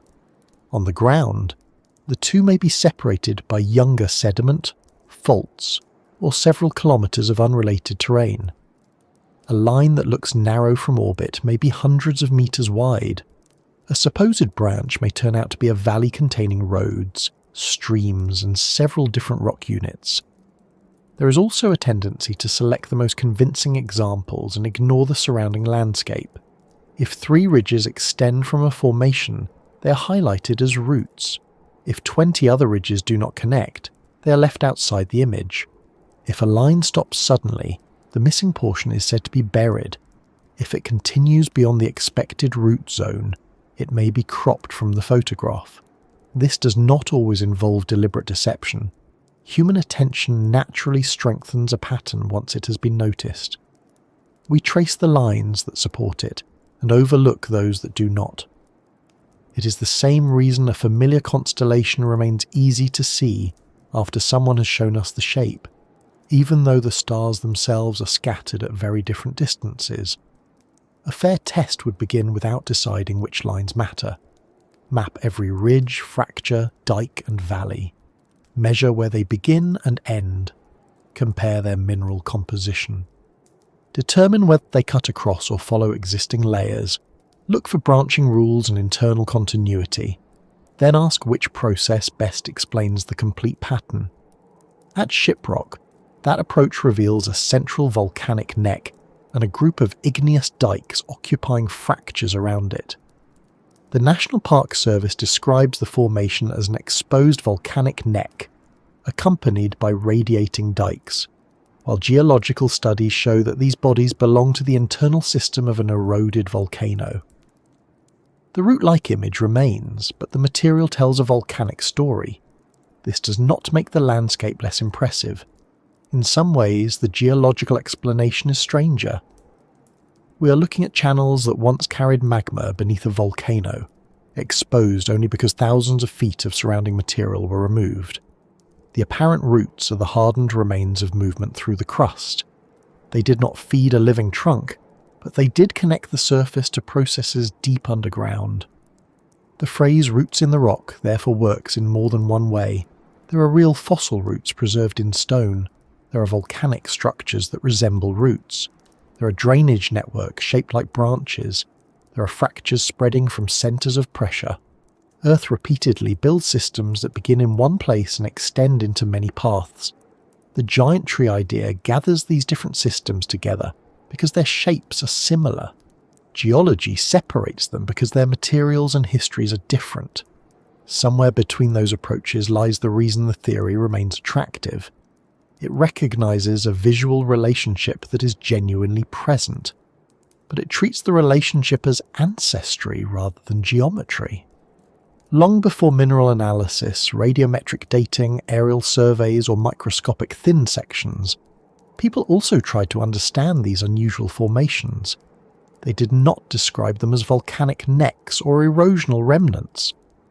Many places were understood through stories of beings, animals, transformations, sacred events, and living relationships with the land.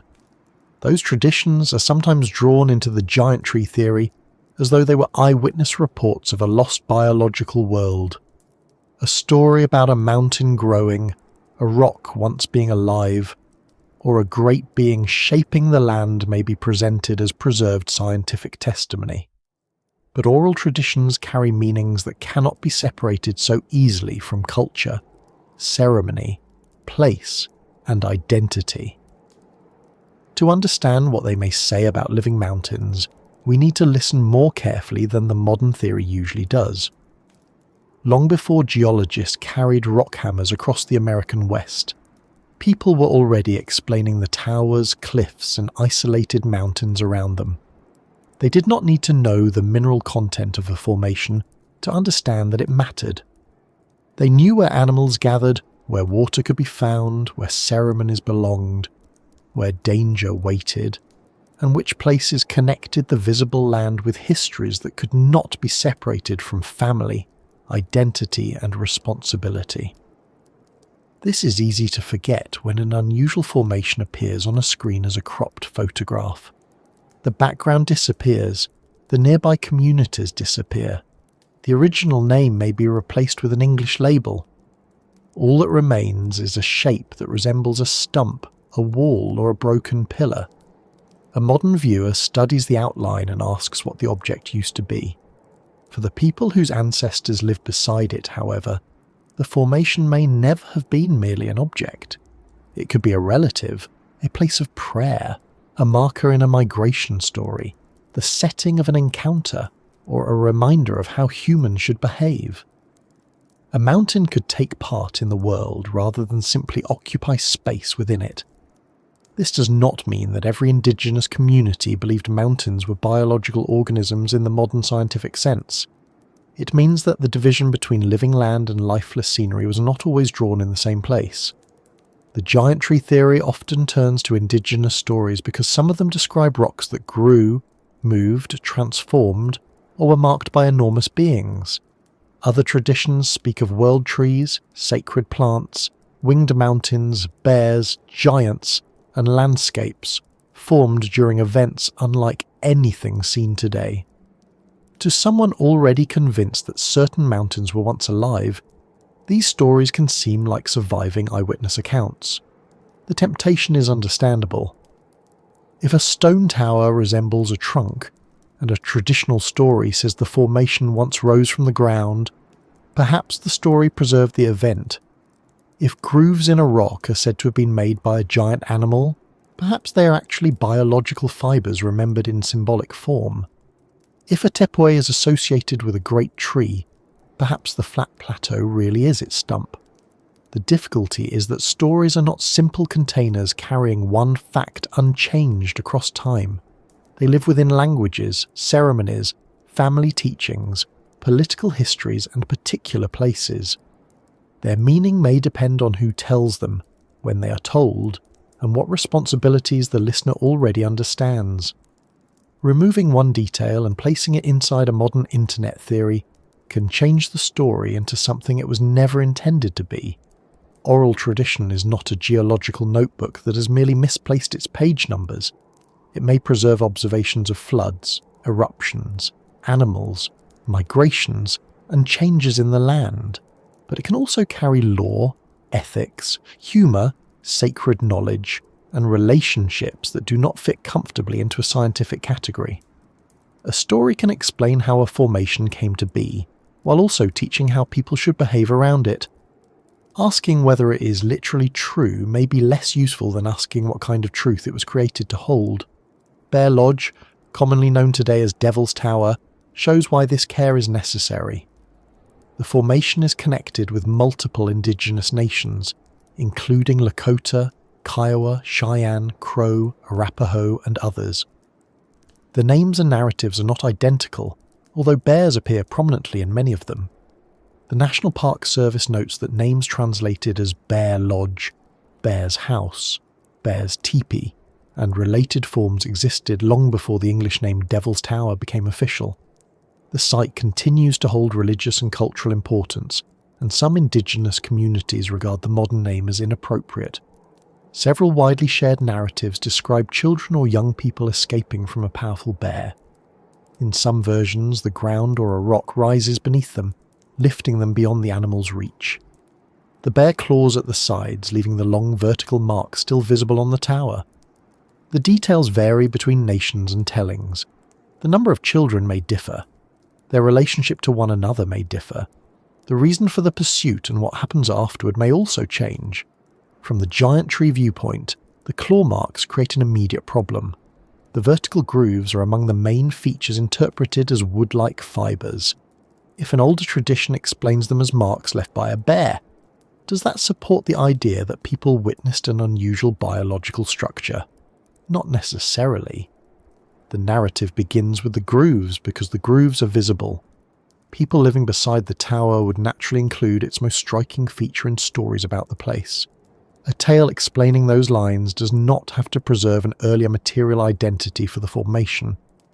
It can explain why the tower has the shape it does while connecting it to bears, protection, danger, transformation, and the sky. The story also treats the formation as active. The rock rises, it intervenes. It is not merely a platform waiting for something to climb upon it. To modern ears, a moving or growing rock may sound like evidence that the tower was once alive. But in many traditional worldviews, mountains, rivers, animals, weather, and people participate in relationships that do not require them to fit modern definitions of animate and inanimate. Saying that the land acts does not necessarily mean the speaker has mistaken rock for plant tissue. It may mean that the land possesses power, agency, or sacred significance. Translating that into "the mountain was biologically alive" reduces a broad relationship to a narrow laboratory question. The giant tree theory also tends to combine separate stories into one universal memory. Bear Lodge traditions are placed beside Diné stories of Shiprock and Paimon accounts concerning the tepuis. Similar elements are highlighted, while differences in language, location, purpose, and cultural setting are softened. A bear-marked tower in Wyoming, a winged rock in New Mexico, and a supernatural tree associated with the South American plateau become fragments of the same lost history. This can create the impression that distant peoples independently remembered a world of giant organisms. Yet broad similarities appear in stories everywhere because human beings share landscapes and experiences. Mountains dominate horizons. Trees connect ground and sky. Birds cross spaces humans cannot. Bears, large cats, snakes, and other animals inspire both fear and respect. Floods remove familiar ground. Fire changes forests. Stone outlasts generations.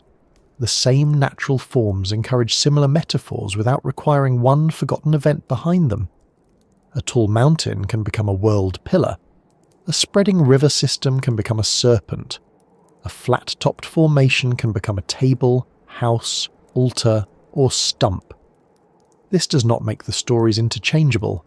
It simply means that people everywhere use familiar living forms to understand large landscapes. Shiprock offers another example of how easily cultural meaning can be pulled into the giant organism claim.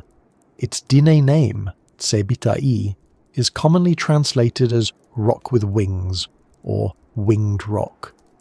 The formation rises dramatically from northwestern New Mexico and is central to publicly shared Diné narratives involving a great bird and the movement of ancestors.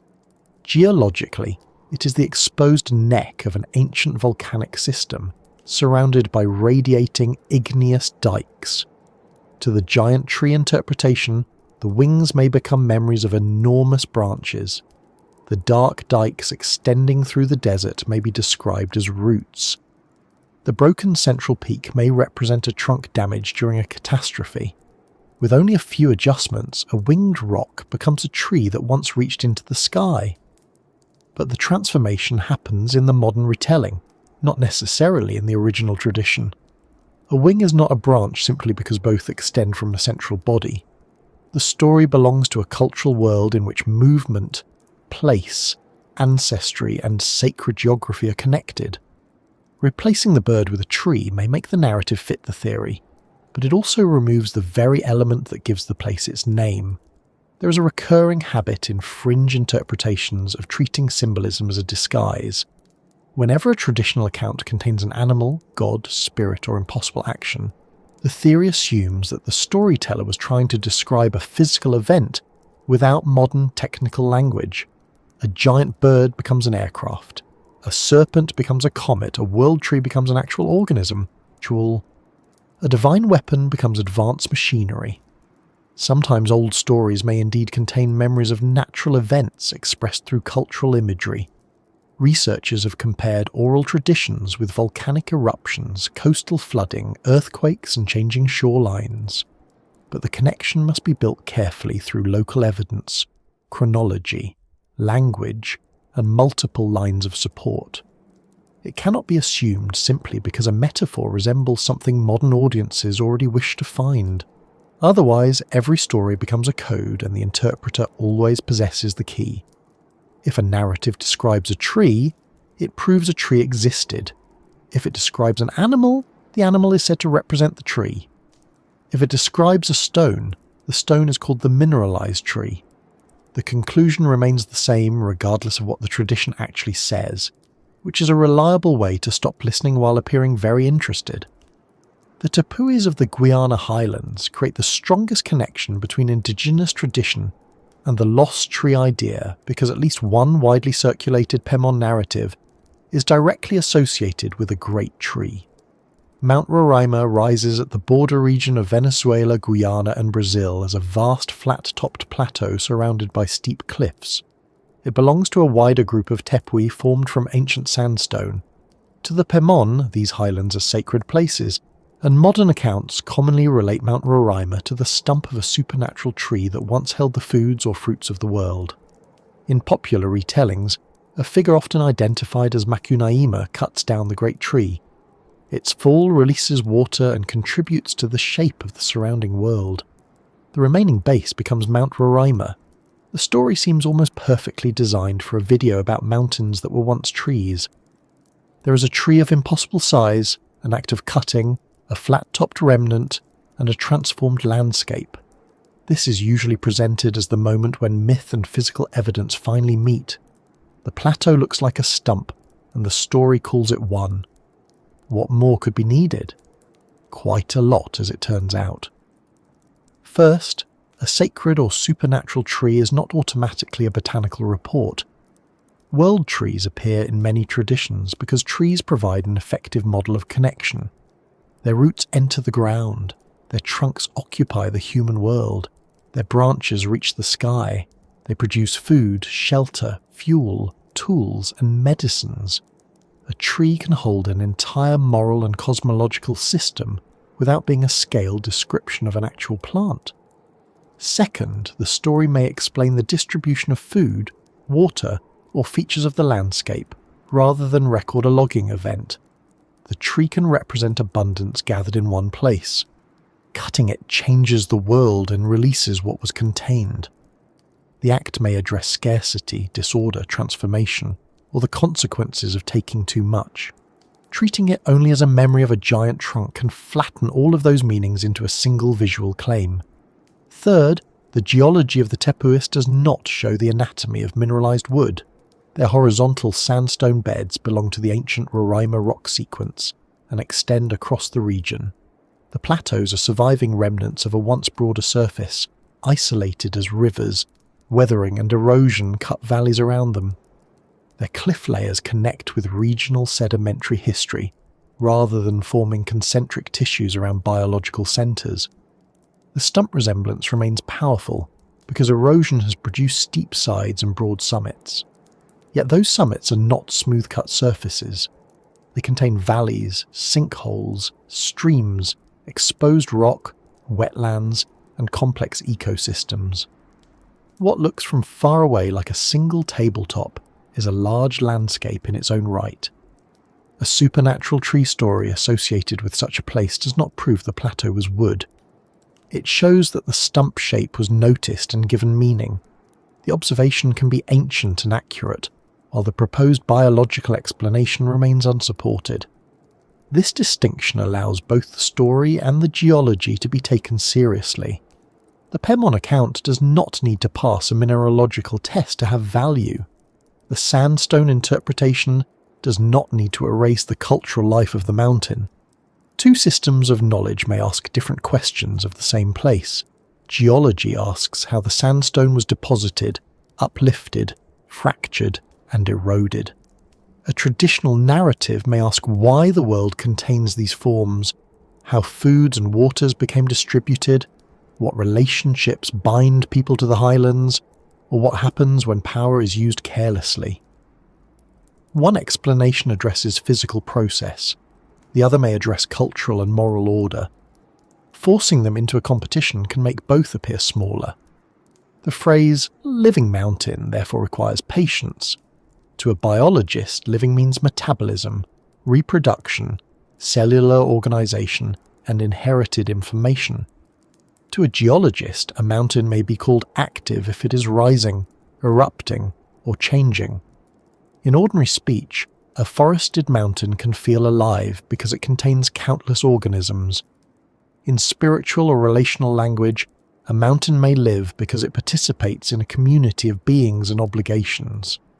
The giant tree theory moves between these meanings without always announcing the change. It begins with a culturally living mountain, turns that into a biologically living mountain, and then concludes that the formation was a plant. The language makes the movement seem natural, but the evidence does not follow automatically. There is also a difference between remembering a place as alive and remembering it as an organism. A river may be spoken of as a living ancestor without anyone claiming it once possessed organs. A mountain may hear, protect, punish, or provide in a story without being classified as an animal or plant. Agency and anatomy are not the same thing. Western science itself uses flexible language when speaking about Earth. A volcano sleeps and wakes. A fault dies. A river captures another river. A glacier advances and retreats. A landscape evolves. No geologist hearing that a volcano has awakened imagines it opening its eyes and searching for coffee. The verbs help us understand behaviour without making a literal biological claim. Traditional languages and stories may use such relationships more deeply, but it would be inconsistent to demand literalism from them while allowing metaphor everywhere else. The names given to places add another complication. Devil's Tower is not an ancient neutral label. It arose through 19th century translation and mapping, replacing names connected with bears and sacred meaning. The National Park Service acknowledges the long-standing use of indigenous names and continuing objections to the official English name. When the original name is lost or mistranslated, later audiences may imagine that the site had no history until explorers arrived with notebooks. Restoring indigenous names can reveal older relationships with the landscape. Yet those names should not be recruited carelessly as proof of whatever theory is currently popular. Bear Lodge tells us that bears and sacred practice are central to the place. Winged Rock tells us that Shiprock belongs to a narrative involving flight and movement. These names do not secretly say fossilized plant structure. Reading them that way replaces one act of mistranslation with another. Monument Valley presents a quieter version of the same issue. It is often shown as an empty desert made famous by cinema, but it lies within the Navajo Nation and is managed as Monument Valley Navajo Tribal Park. The area is not simply a collection of scenic buttes available for anyone to rename as ancient stumps. It is part of a lived cultural landscape where Dini families, guides, histories and responsibilities continue in the present. A landscape can appear empty to a visitor, while being full of meaning to the people who know it. The absence of large cities or fences does not mean the land lacks ownership, memory or use. Similarly, the absence of a written geological treatise in a traditional narrative does not mean the people lacked careful environmental knowledge. indigenous communities developed detailed understandings of seasons, plants, animals, water, fire, soils, roots and weather, because survival required it. That knowledge was often embedded in story and practice rather than separated into modern academic departments. A single account could carry ecological observation, spiritual responsibility and history together. This makes oral tradition potentially valuable to science, but only through respectful collaboration. Researchers cannot simply extract a dramatic line, separate it from the community, and present it as a prediction confirmed by satellite imagery. The people who hold the tradition must be more than decorative witnesses in someone else's theory. The giant tree idea often claims that modern geology ignored indigenous testimony because it did not fit accepted categories. There is truth in the broader criticism. Colonial institutions frequently dismissed indigenous knowledge, renamed sacred places, restricted access, and treated local people as sources of folklore rather than expertise. Scientific history contains many examples of knowledge being overlooked because authorities did not respect those who carried it. But acknowledging that history does not mean every modern interpretation made in the name of indigenous tradition is correct. Distrust of past institutions cannot substitute for evidence, nor does it give outsiders permission to reshape sacred narratives into support for mountain-sized trees. A more careful approach would allow uncertainty. Perhaps some stories preserve memories of unusual natural events. Perhaps some descriptions changed over many generations. Perhaps a stump-shaped plateau encouraged a tree narrative, or perhaps the narrative shaped how the plateau was understood. The direction of influence may be impossible to determine. What can be said with confidence is that unusual formations attracted sustained attention long before modern tourism. Their grooves, flat tops, isolation, and scale were noticed. They became places where stories gathered because they visibly differed from ordinary ground. That is significant, even if it does not confirm the fringe claim. The stories also remind us that the modern category of mountain is incomplete. A mountain is not only a pile of minerals produced by uplift and erosion, it can also be a landmark, a source of water, a boundary, a sacred place, a navigation point, a home for animals, and a participant in human history. Its geological origin is one truth about it, not the only truth anyone is allowed to hold. This may be the most useful meaning of a living mountain. It is alive in relationships. People return to it, name it, protect it, pray near it, tell stories about it, and understand themselves partly through its presence. The formation continues to act within culture, even while its rock remains physically still. The giant tree theory senses this vitality but makes it anatomical. It sees that certain mountains do not feel dead and concludes they must once have been organisms. Indigenous traditions offer a more complicated possibility. A place does not need cells to participate in life. It can remain powerful because generations have lived beside it and because its shape continues to organize memory. Even so, the image of the world tree remains difficult to dismiss. It appears in distant cultures, linking ground, sky, food, water, ancestry, and transformation. It may not prove that tepuis or buttes were literal trunks, but it reflects something humans have always understood about trees. Trees change environments. They store material, regulate water, create habitats, and leave remains that can enter the geological record. When ancient forests died in immense wetlands, their organic matter accumulated in conditions that slowed decay. Buried beneath sediment, compressed by time, and altered by heat, those remains became coal. Unlike the mountain-sized tree claim, this biological transformation is supported by plant fossils, spores, roots, chemical signatures, and the layered structure of coal-bearing landscapes. The next trail therefore leads away from sacred mountains and into darker ground. Beneath many regions lie thick seams created from vegetation that grew in a world with unfamiliar swamps, unusual plants, and an atmosphere different from our own. If Earth ever supported life on a scale capable of inspiring the giant tree idea, the Carboniferous forests and the coal they left behind would seem like the most promising place to search. Coal does not look much like a forest. It is dark, brittle, and easily broken. It lies in seams beneath the ground rather than standing in sunlight with leaves above it. Yet when a piece of coal is placed in a fire, energy gathered by ancient plants is released as heat. Sunlight that reached Earth hundreds of millions of years ago returns in a form no Carboniferous swamp could possibly have expected. The plants did not know they were becoming fuel. They were simply growing, falling, sinking, and avoiding complete decay with remarkable long-term consequences. This makes coal one of the strongest pieces of real evidence behind the idea that Earth once supported an unfamiliar world of plant life. Thick coal deposits show that enormous amounts of vegetation accumulated in particular environments. Fossil trunks, spores, leaves, roots, and compressed plant tissues reveal forests unlike those alive today. The atmosphere contained more oxygen during parts of this period, and some animals reached sizes that would make a modern household insect seem almost tactful. For supporters of the giant tree theory, this is where the landscape begins to look less like fantasy. If there were forests large enough to create coal seams stretching across entire regions, and if the air allowed unusually large forms of life, perhaps the known fossils are only the smaller remains. Perhaps mountain-sized organisms grew somewhere beyond the edges of the evidence we have accepted.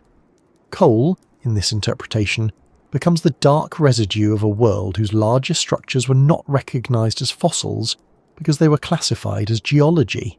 The real Carboniferous world was extraordinary, but it must be understood on its own terms before it's asked to support anything larger. The Carboniferous period began roughly 359 million years ago and ended around 299 million years ago. The name comes from the extensive coal-bearing rocks formed during this interval, particularly in Europe and North America.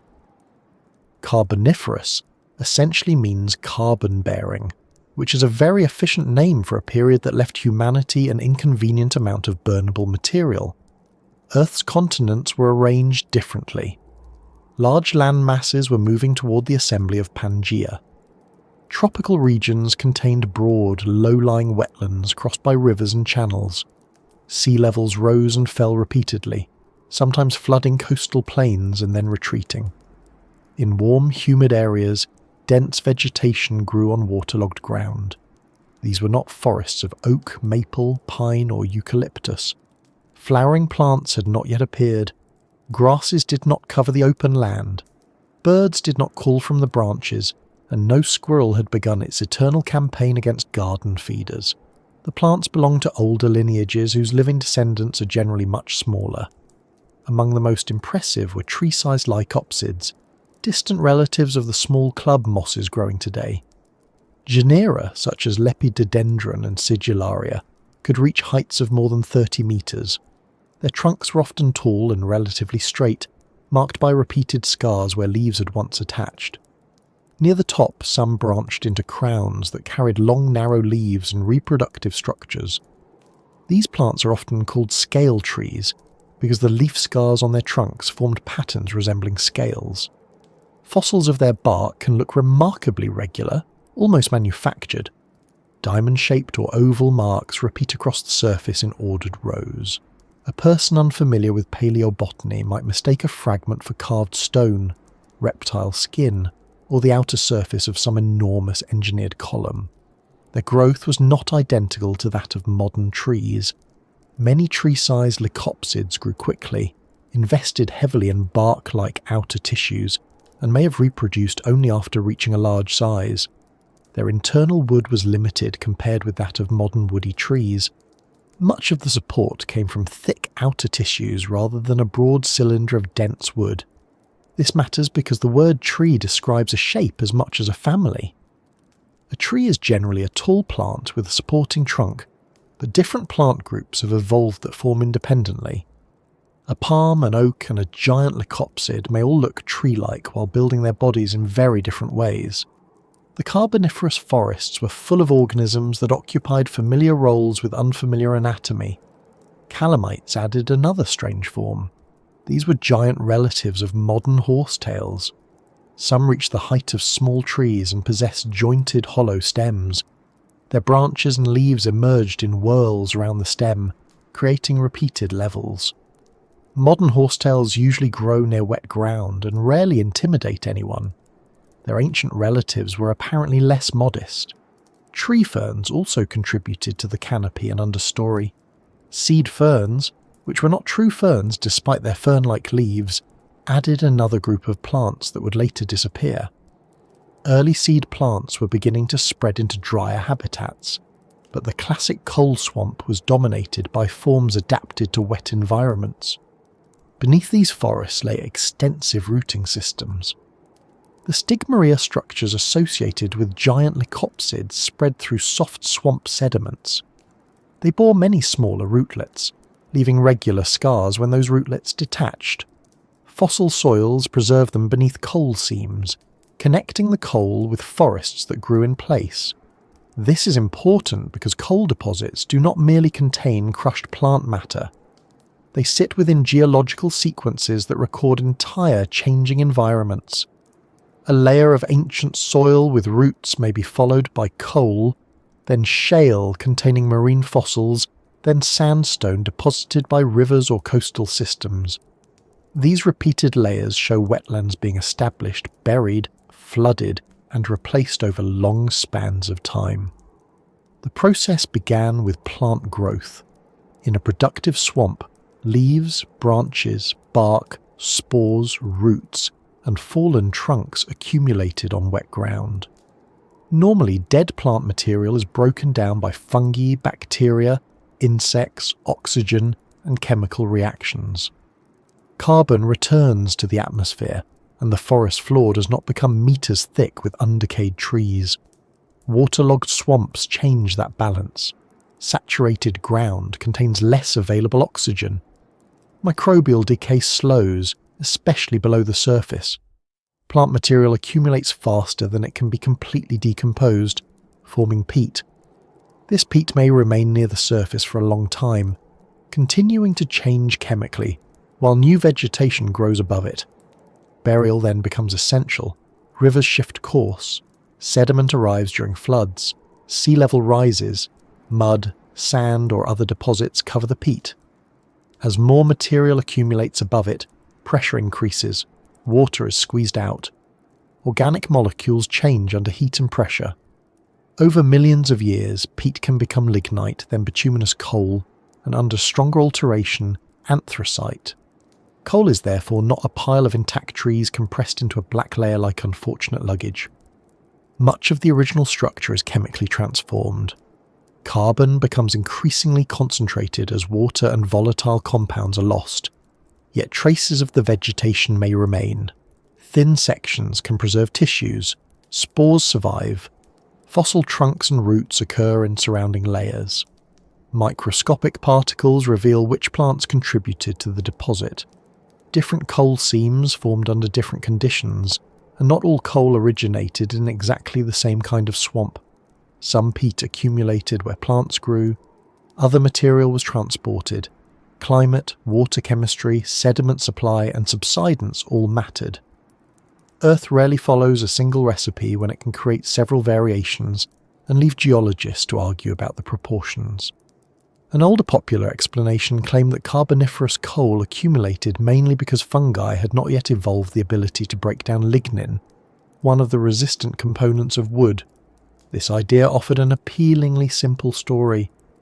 Plants invented wood, decomposers failed to keep up, and forests piled into coal until fungi finally developed the proper tools. The reality appears more complicated. Lignin decomposing fungi and other decay processes likely existed during at least part of the Carboniferous, and coal formation cannot be explained by one missing biological ability. Waterlogged conditions, rapid burial, high plant productivity, climate, and the movement of continents all contributed. Ancient forests did not become coal simply because fungi were late for work. Coal does demonstrate that vegetation covered immense areas and that organic carbon was buried on a vast scale. In some regions, many coal seams repeat one above another. Each seam may represent a new wetland developing after the previous one was buried. To a miner moving downward through the layers, it can seem as though forest after forest was stacked beneath the ground. Supporters of the giant tree claims sometimes use the quantity of coal as evidence that ordinary vegetation could not have produced it. They point to a thick seam and ask how many trees would be required. The answer is indeed a very large number. Peat loses much of its volume during compaction and transformation. A coal layer may represent a much thicker original accumulation of plant material. But geological time supplies something human intuition usually forgets. A swamp does not have to produce the entire seam in one season, 1 century, or 1 forest generation. Peat can build gradually while plants grow, die, and are replaced. The surface remains alive even as older material collects beneath it. The process resembles a slowly moving biological conveyor belt, although the belt is muddy, mosquito-friendly, and unlikely to pass a workplace inspection. Given thousands of years, a wetland can store an enormous amount of carbon. Given repeated wetlands across a broad subsiding basin, the volume becomes difficult to imagine. Large coal deposits do not require mountain-sized plants. They require productive ecosystems, slow decay, continued accumulation, burial, and time. The scale of the Carboniferous forests was still impressive. Tall lycopsids formed dense stands. Fallen trunks crossed swamp channels. Spores filled the reproductive cycle rather than seeds and flowers. Insects moved through humid air, and amphibians occupied wetlands while early amniotes began exploring environments farther from water. Oxygen is the feature most often used to enlarge this world further. Today, oxygen makes up around 1/5 of the atmosphere. During parts of the late Paleozoic, it was probably substantially higher, though estimates vary and oxygen levels changed over millions of years.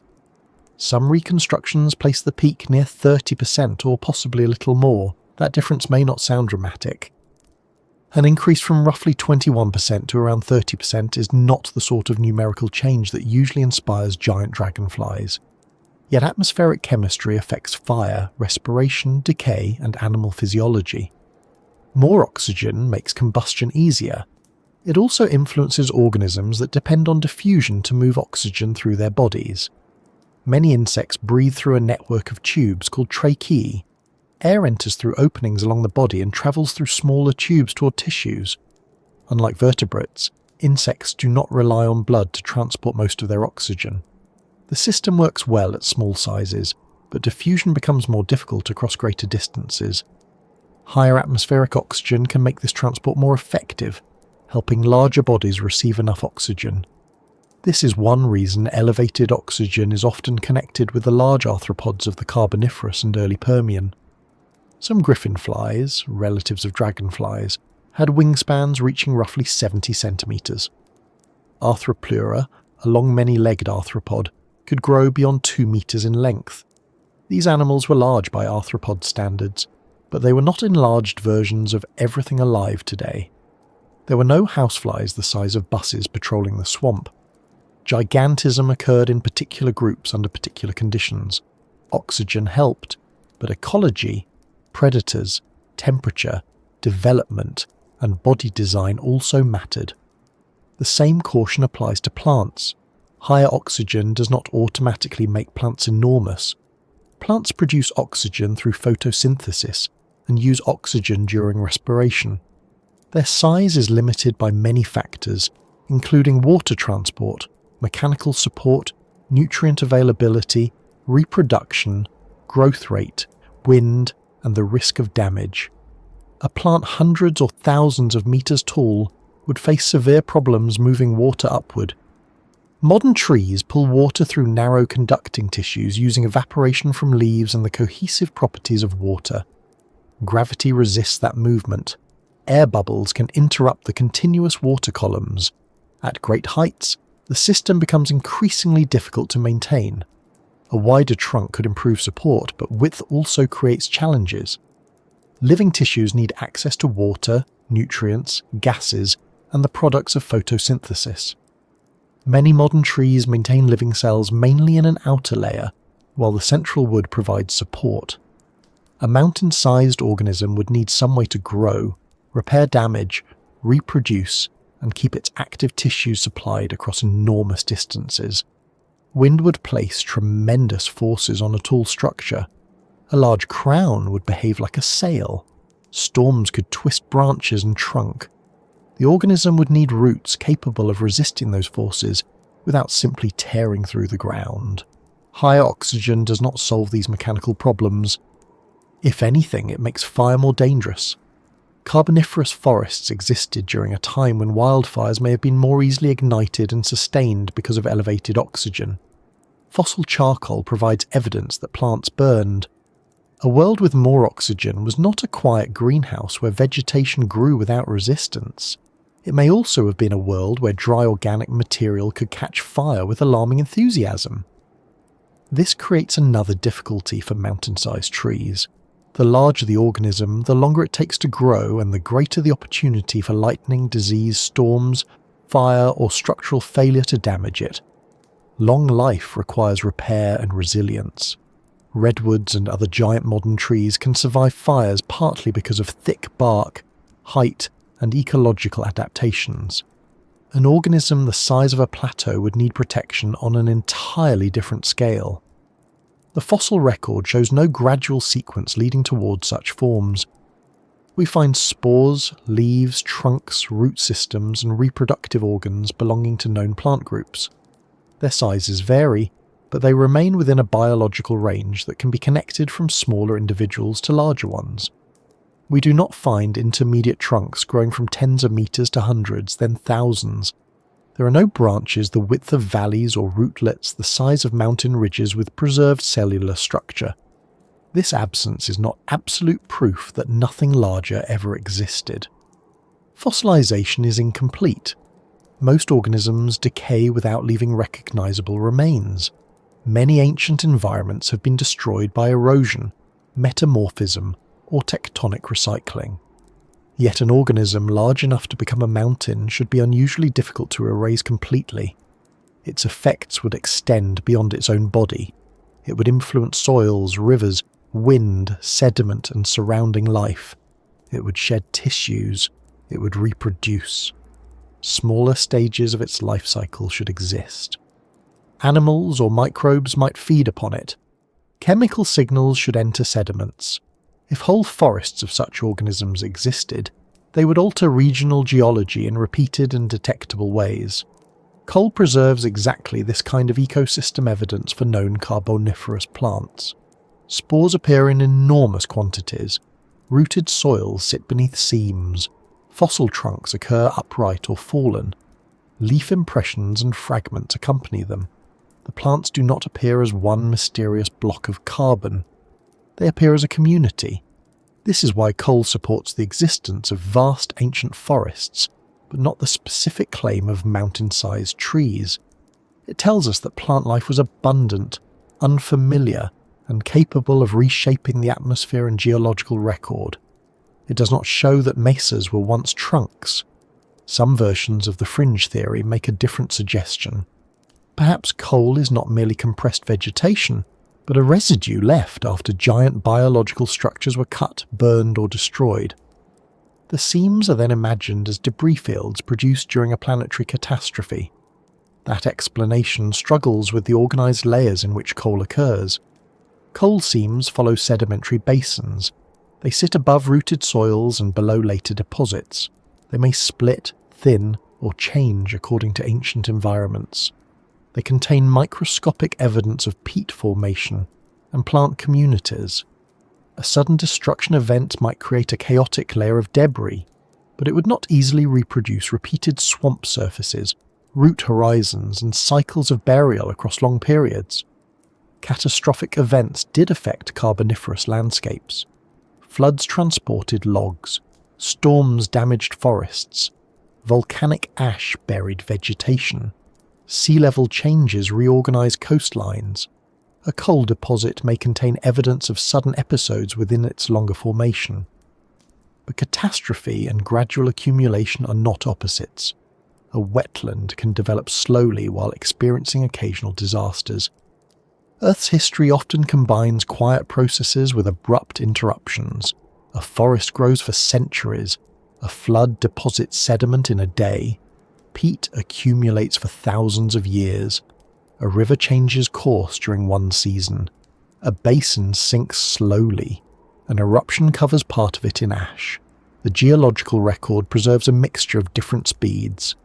The high-oxygen world also did not remain stable. As continents moved and climates changed, coal swamps declined in many regions. The assembly of Pangaea altered rainfall and expanded dry interiors. Later in the Paleozoic, oxygen levels fell. Plant communities changed. Seed plants became increasingly important, especially away from permanently wet environments.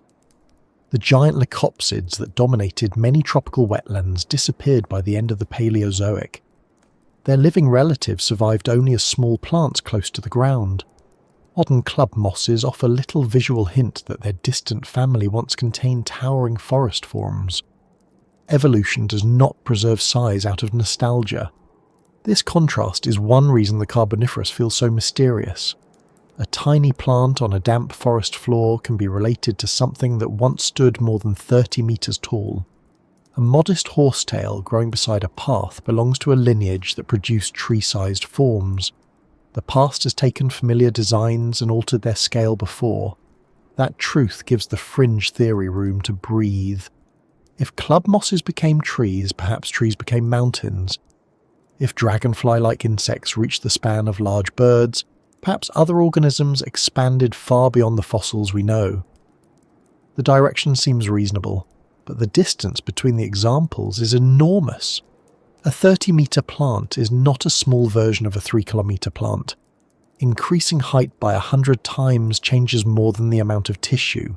Weight grows, transport distances increase, wind forces become greater, growth and repair take longer. Reproduction becomes more complicated. The organism cannot simply be scaled upward like an image on a screen. Biological forms change as they grow because physical forces do not scale evenly. An ant can support many times its body weight partly because it is small. A human enlarged to the height of a building would not retain ordinary proportions and remain functional. Bones, muscles, circulation, and heat management would all fail unless the design changed. The same principle applies to plants. A mountain-sized life form might be possible only if it were built in a way unlike a normal tree. It might need a broad, low shape, internal water storage, extensive hollow spaces, multiple growth centres, or a colony of smaller organisms acting together. It might resemble a reef, fungal network, or microbial structure more than a single trunk. At that point, however, the comparison with Devil's Tower or Monument Valley becomes less direct. Those formations are called trees because they look like trunks. If the only plausible organism would not grow like a trunk, the resemblance loses some of its force. There is another ancient organism often brought into this discussion. Prototaxites lived much earlier than the great Carboniferous coal forests and formed tall pillar-like structures that could reach several meters.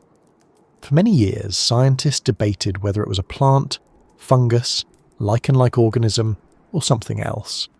Current evidence strongly supports a fungal interpretation, though its exact biology and ecology remain subjects of study. Prototaxites is useful because it shows that early land ecosystems contained large upright organisms unlike modern trees. Before familiar forests developed, these columns may have stood above low vegetation. To a person walking through that world, they might have appeared enormous, yet a Prototaxites pillar was still measured in meters, not kilometers. It contained anatomical and chemical clues that allowed researchers to test competing ideas. It did not need to be reclassified as a mountain because recognizable fossils survived. The same fossil record that surprises us also sets limits. It reveals strange forms, but it reveals them through evidence.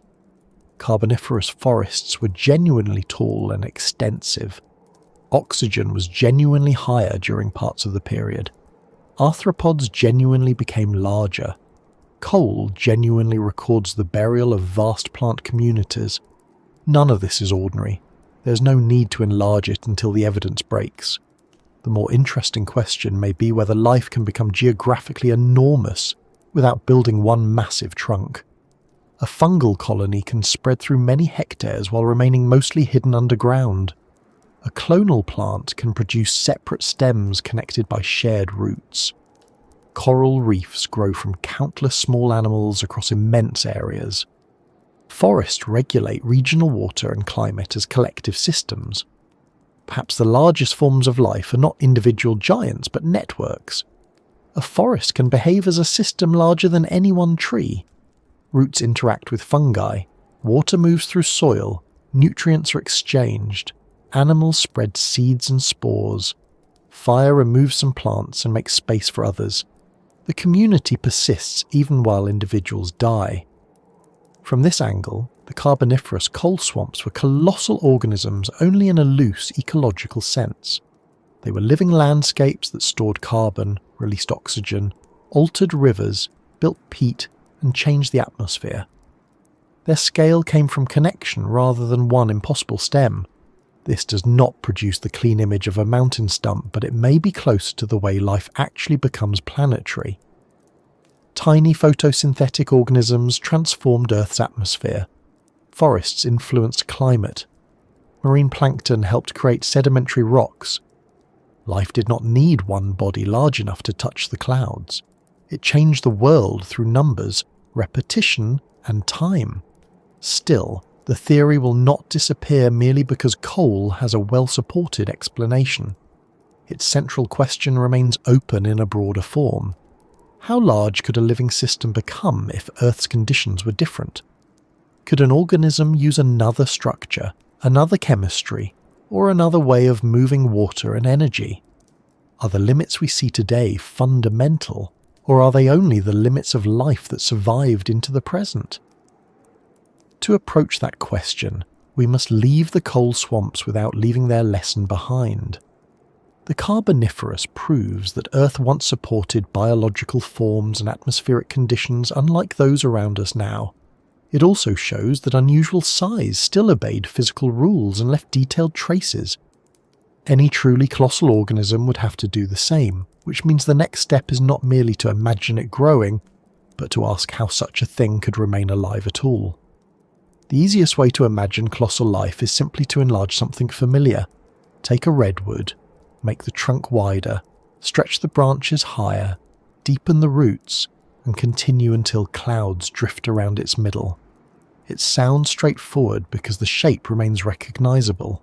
A tree is still a tree, only much larger. But nature is not especially cooperative when we use the corner of an image and drag it outward. As an organism grows, its weight, surface area, internal distances, and exposure to physical forces do not all increase at the same rate. Sooner or later, the enlarged version stops behaving like the smaller one. This is the first difficulty facing the idea that mountains might be the remains of ancient tree-like organisms. The question is not only whether Earth once had enough oxygen, water, or warmth to support something enormous. It is whether a living structure hundreds or thousands of meters tall could move materials through itself, resist gravity, survive storms, repair damage, reproduce, and remain stable long enough to reach that size. Modern trees already operate close to impressive physical limits. The tallest living examples are coast redwoods, with the greatest known individuals reaching a little over 100 meters. That is roughly the height of a 30-story building, achieved without steel, concrete, electric pumps, or a maintenance team complaining about the lifts. A redwood moves water from the ground to leaves high in the canopy through narrow conducting tubes called xylem. Water evaporating from the leaves creates tension that helps pull a continuous column upward. The molecules cling to one another, allowing the pull to pass down through the tree. Roots replace the lost water by drawing more from the soil. This system is remarkably effective, but it becomes harder to maintain with height. Gravity pulls against the rising water. Resistance increases as water travels through narrow passages. Dry conditions place the column under greater tension. Tiny air bubbles can form and block the flow, a problem known as cavitation. If too many pathways fail, parts of the crown may no longer receive enough water. Tall trees partly solve this through wide trunks, complex branching, water stored in tissues, fog absorption, and the ability to maintain many separate conducting pathways. Even so, the highest leaves experience more water stress than those lower down. Their cells may be smaller, their growth slower, and their access to water more limited. The tree does not stop growing because it has reached a number written into nature, but because the costs gradually become greater. A mountain-sized tree would multiply those problems.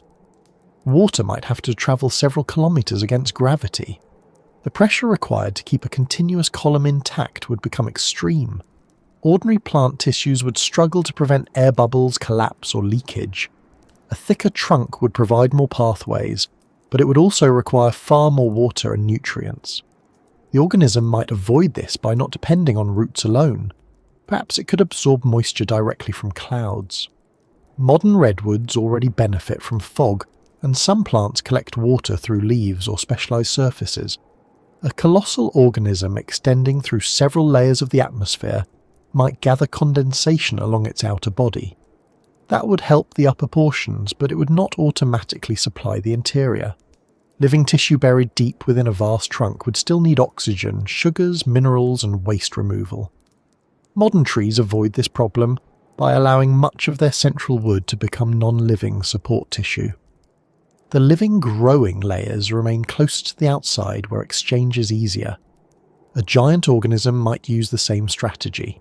Its interior could be mostly dead structural material, while a relatively thin living surface continued to grow around it. In that sense, a huge trunk would be less like one solid living body, and more like a living skin covering a massive support column. This idea is not entirely unfamiliar.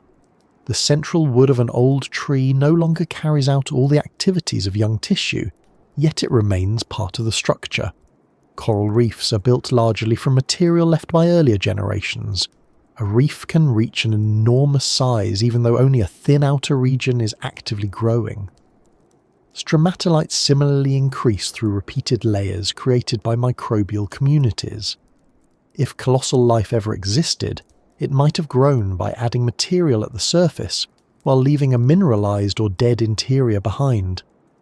Over long periods, the organism could become part biological and part geological. Its center might be closer to rock than wood, even while the exterior remained alive. This possibility is more plausible than simply enlarging an oak, but it also changes what kind of organism we are imagining. It would not be a conventional tree with familiar roots, rings, and branches.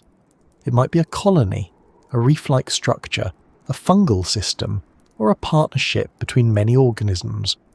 Calling it a tree would describe its outline rather than its biology. Colonial life can become much larger than an individual body. Coral reefs extend across hundreds or thousands of kilometers. A single clonal plant may spread over a wide area through connected roots or stems. Fungal networks can occupy many hectares of soil while producing separate mushrooms above ground. Groves of trees may be genetically one organism connected beneath the surface. These examples show that life can become geographically immense by repeating small units. Each unit handles its own local needs. Water does not need to travel from one root to a leaf several kilometers away. Nutrients move across shorter distances. Damage to one part does not necessarily destroy the whole system. A formation resembling one enormous trunk might therefore have been created, in theory, by countless smaller living modules growing together.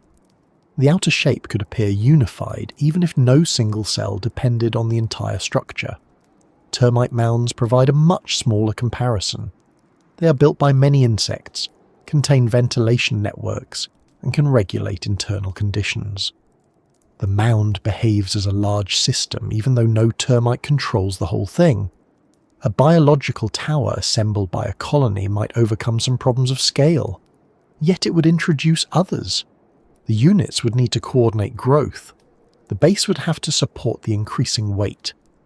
Internal spaces would need ventilation or circulation.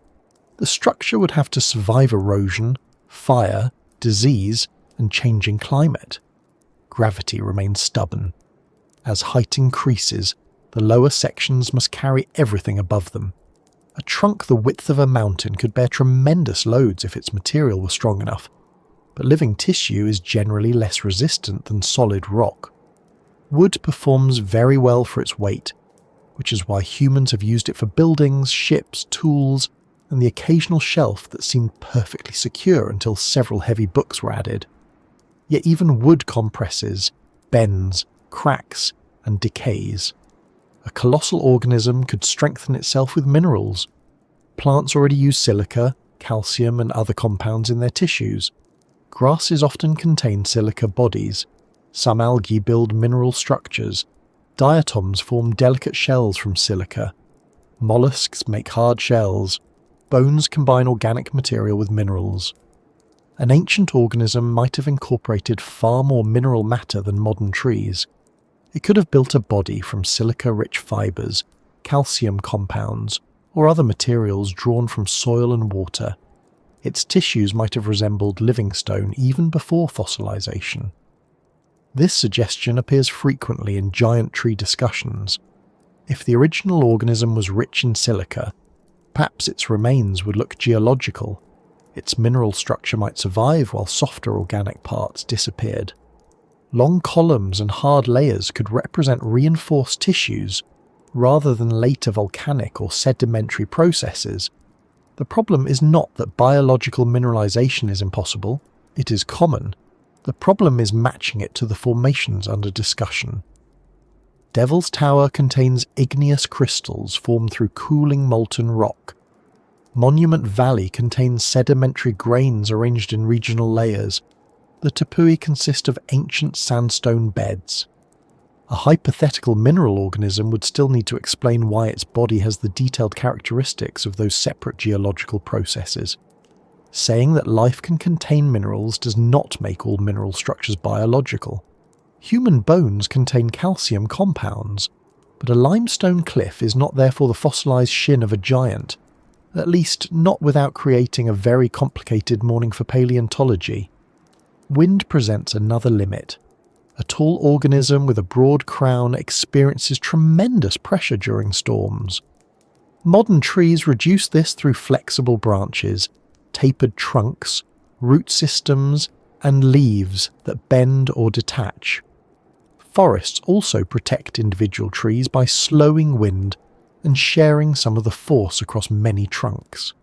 An isolated organism several kilometers tall would extend into faster and more turbulent air. Its upper sections might face freezing temperatures, intense ultraviolet radiation, lightning, and changing atmospheric pressure. Clouds could keep parts wet while other sections remained dry. Ice might accumulate. The structure would need to bend without snapping or remain rigid enough to resist movement. A wide base could help, and a low, broad canopy might be more stable than a narrow trunk with branches at the top. The organism might resemble a plateau, a dome, or a spreading mound rather than a tree. Again, the most physically plausible colossal life form begins to look less like the formations that inspired the theory. Fire would be an especially serious threat in a high oxygen atmosphere. More oxygen allows many materials to ignite more readily and burn more intensely. Carboniferous deposits contain fossil charcoal, showing that wildfires occurred. A towering biological structure exposed for thousands of years would probably experience repeated lightning strikes and fires. Thick mineralized outer layers could provide protection. Separate living modules might allow damaged sections to be replaced. The organism could hold large amounts of water. But if it contained enough dry organic material to resemble a normal trunk, one severe fire might turn it into the most noticeable beacon on the planet. Growth time is another concern.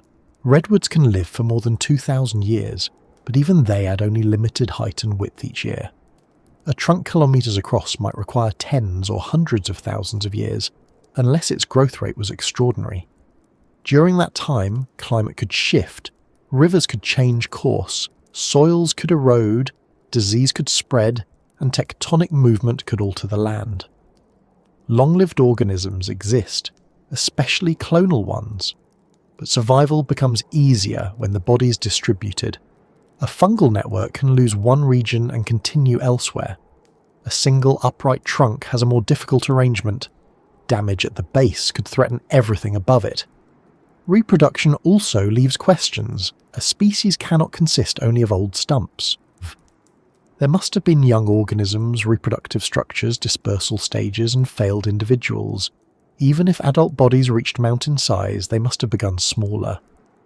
A gradual series of growth stages should exist somewhere in the fossil record. Perhaps the young stage was microscopic, like a spore. Many fungi produce small spores that grow into large networks. A colonial organism might begin with a tiny propagule and spread outward for ages. Yet as it developed, intermediate structures should still appear in ancient sediments. We would expect examples ranging from small colonies to mature giants. The absence of such a sequence does not make the idea mathematically impossible, but it weakens it. Fossil records are incomplete, though not usually so selective that only mountain-sized adults survive, while every smaller stage disappears. A colossal organism would also affect the environment around it. Its roots or anchoring structures would disturb soil and rock. Its falling material would accumulate nearby. Its surface would host other life. Parasites, grazers, decomposers, and nesting animals might depend on it. Water flowing from its body would create channels. Shade would alter vegetation. Wind patterns would change around it. If many such organisms covered a region, they would transform climate and erosion. Rainfall might collect around their upper surfaces. Organic debris could form thick deposits. Rivers might be redirected by their roots. Their reproductive particles could appear across distant sediments. These effects should be easier to preserve than the organism itself.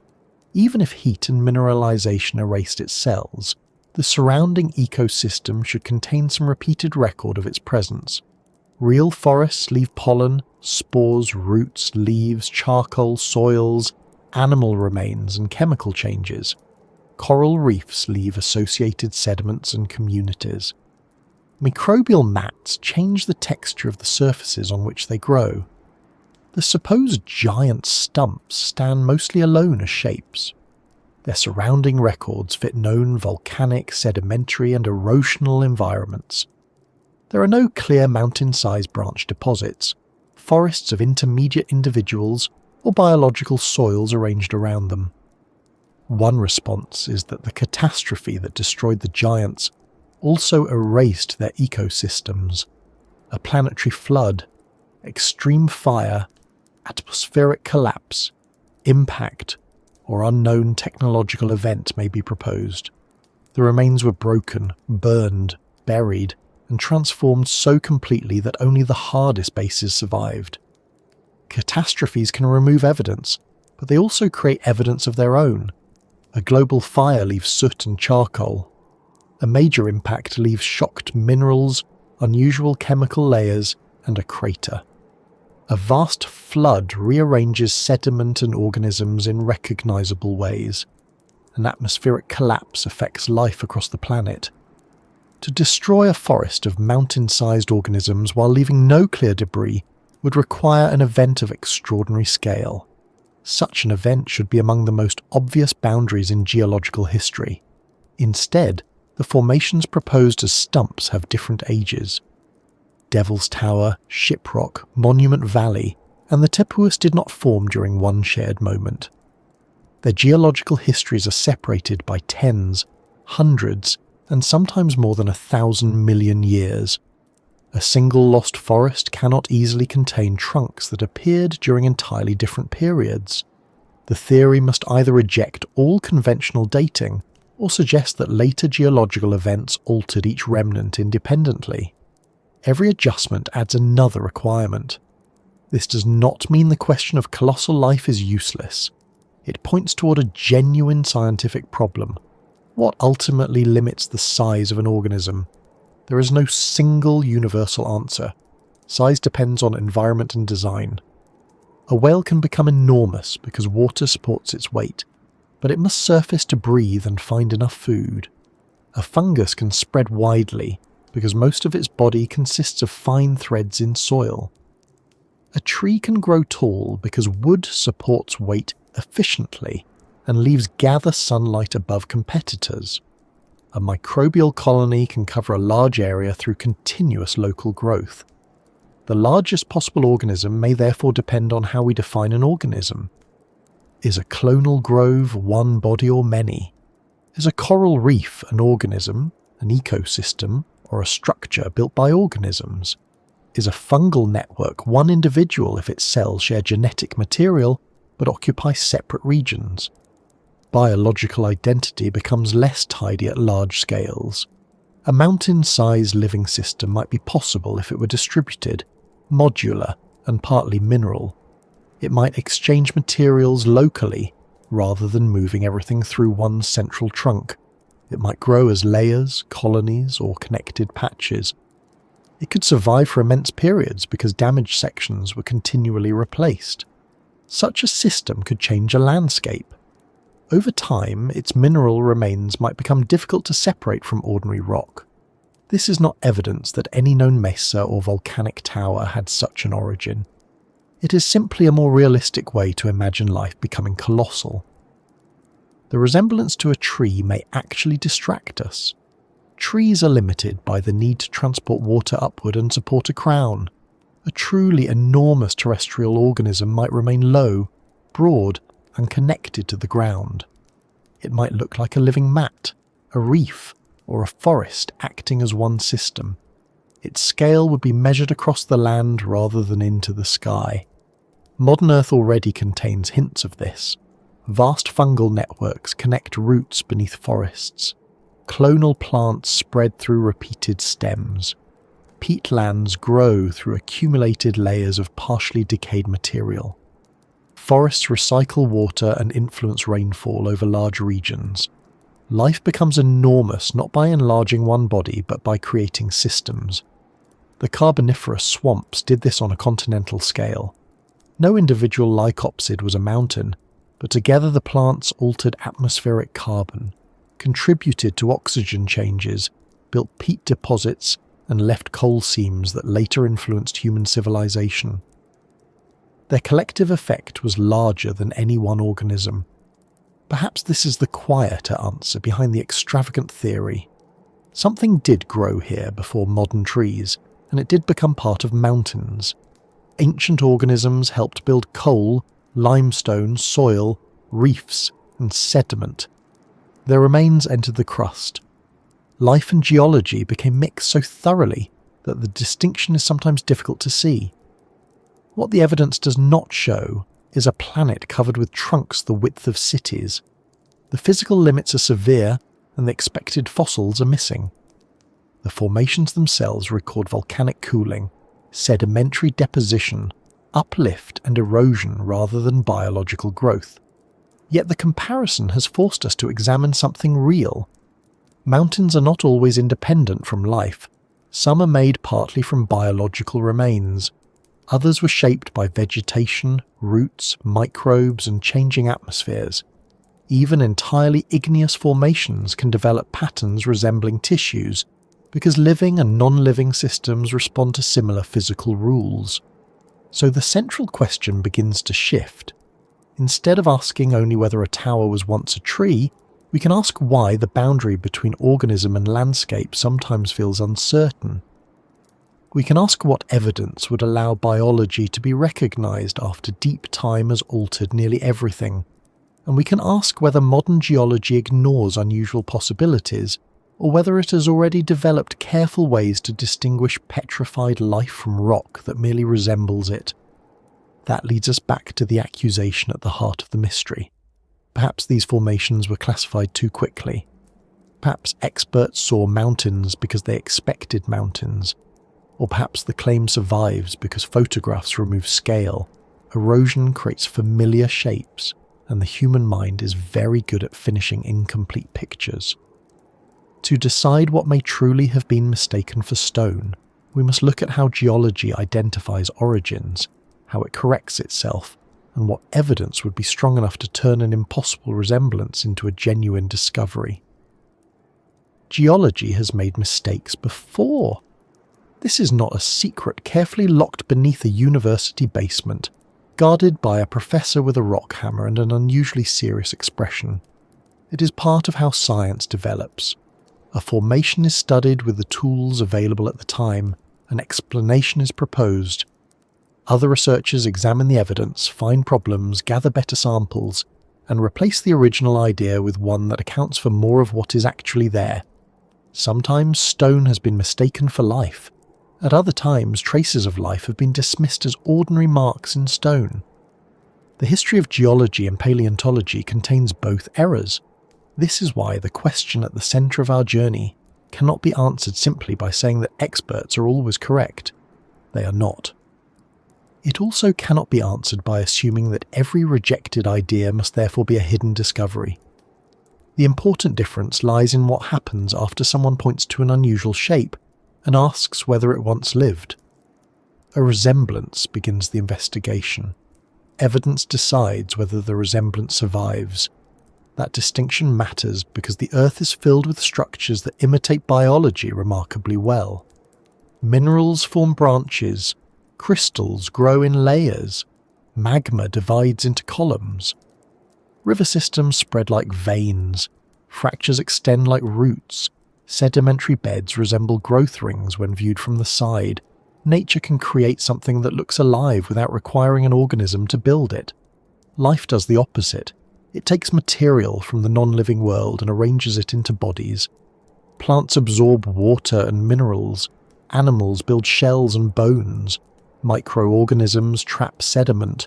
Corals create reefs.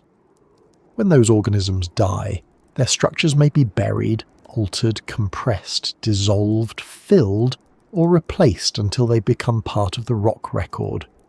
The boundary is therefore not as simple as living material on one side and stone on the other. A fossil can be entirely mineral while still preserving biological anatomy. A rock can be largely created through biological activity without resembling a body. A structure may contain both sediment and the work of organisms so thoroughly mixed that separating them requires microscopic and chemical evidence. Petrified wood is a good example because it shows what happens when geology recognizes a tree after the original wood has mostly disappeared. Mineral-rich water enters the pores and cells of buried tissue. Silica or other minerals fill open spaces and may replace organic material as it decays. The final object is stone, but its internal arrangement can preserve cell walls, vessels, growth patterns, and other details inherited from the original tree. At petrified forest and other fossil sites, mineral replacement can reproduce extremely fine parts of the wood rather than merely retaining a trunk-shaped outline. This gives us a useful standard. A petrified tree is not called a tree because it is tall, round, and brown. It is called a tree because its shape, anatomy, chemistry, burial setting, and connection with other fossils point toward the same origin. The outer form is only one part of the case. A person can cut a slice from a fossil log and see growth rings. Under magnification, researchers may identify cellular organization. Branch scars and bark textures may survive. Nearby deposits can contain leaves, roots, spores, pollen, or other members of the same ecosystem. The log may lie within river sediment or volcanic material capable of burying it quickly and providing minerals for fossilization. Everything fits together. The fossil does not require us to ignore the surrounding geology. The geology helps explain why the fossil exists.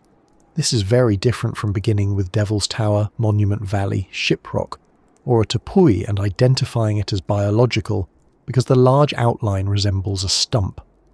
In those examples, the detailed evidence leads away from wood. The rocks possess structures expected from igneous cooling or sedimentary deposition. Their layers connect with regional formations. Their supposed fibers, rings, and roots belong to physical processes that can be studied beyond the shape visible in photographs.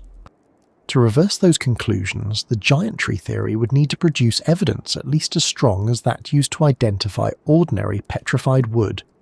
It would need more than a vertical wall, repeated grooves, a flat upper surface, or radiating ridges.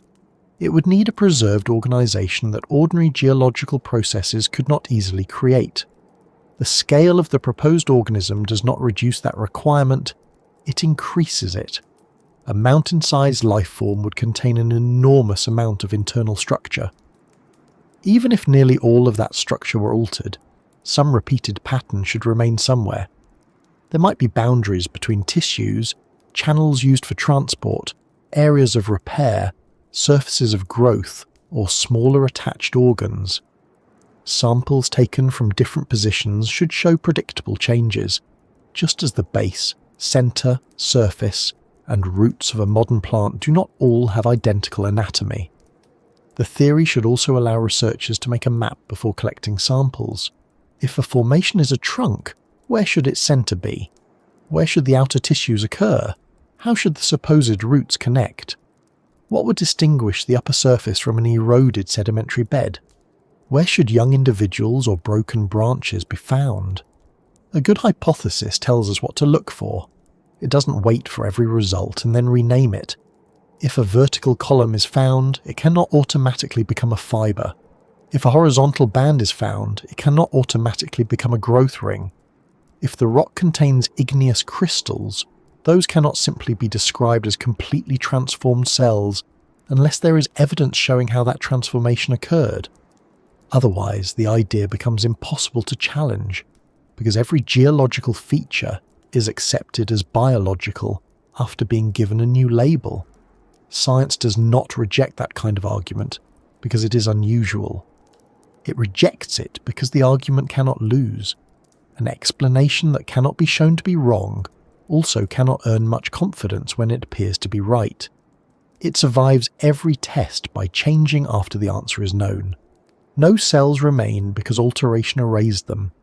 No branches remain because a catastrophe destroyed them. Different formations have different ages because dating methods measured later changes. No young organisms exist because only the largest bases survived.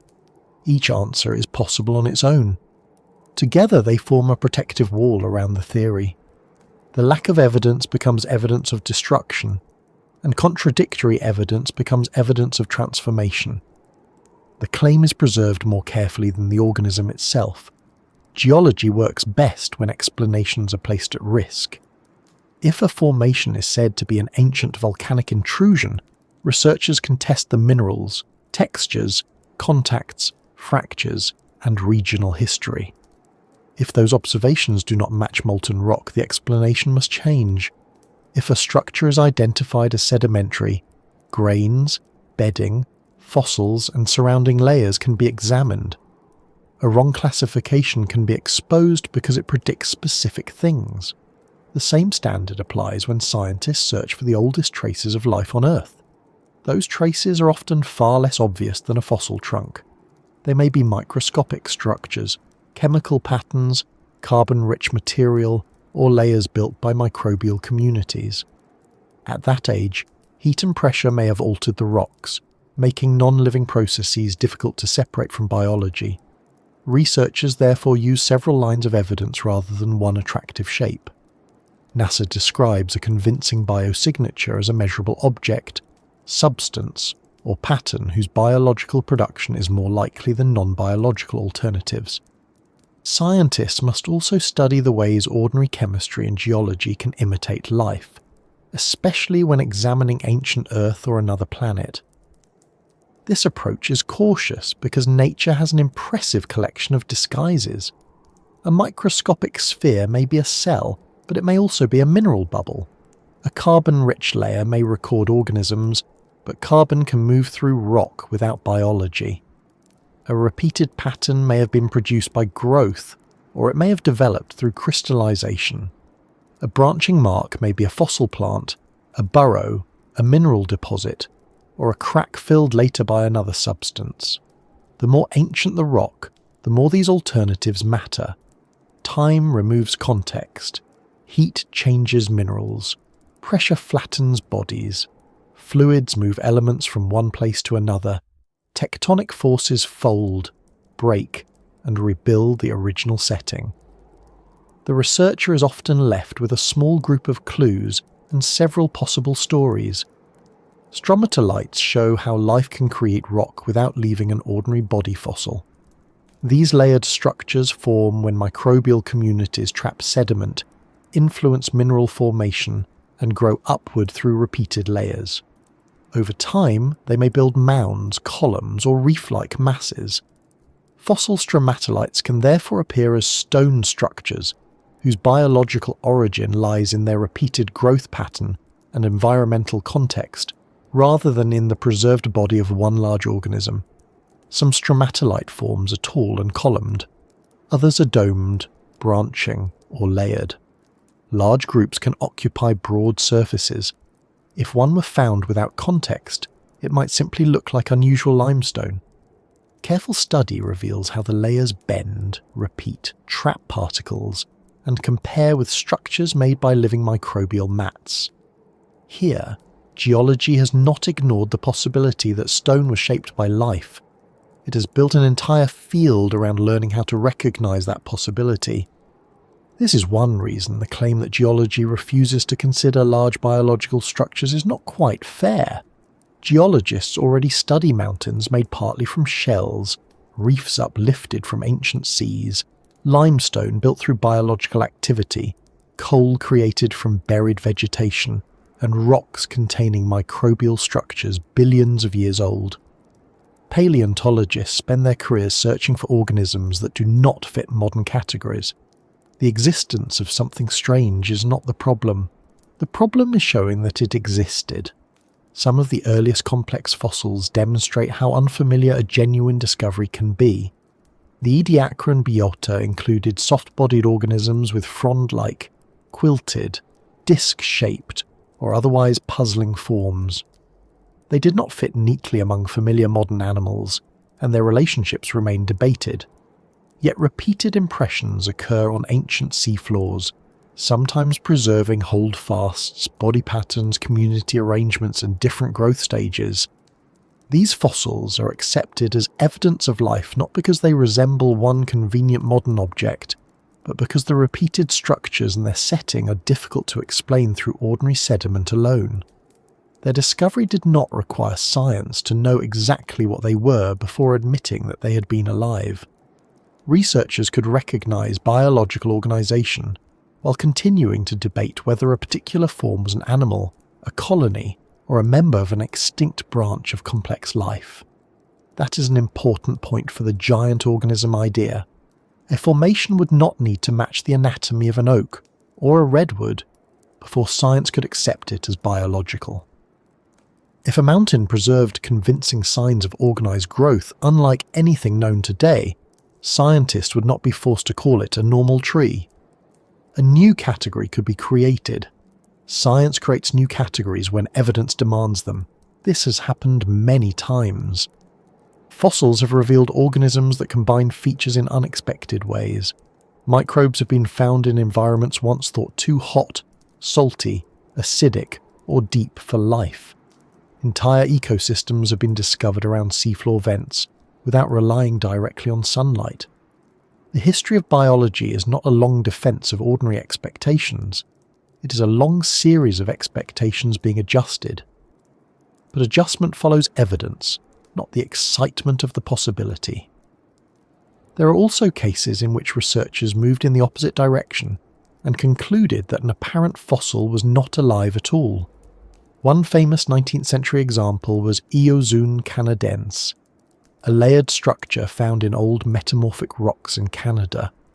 It was interpreted by some leading scientists as the remains of a giant foraminifer and celebrated as evidence of extremely ancient animal life. Later work showed that the pattern could be explained through inorganic mineral processes.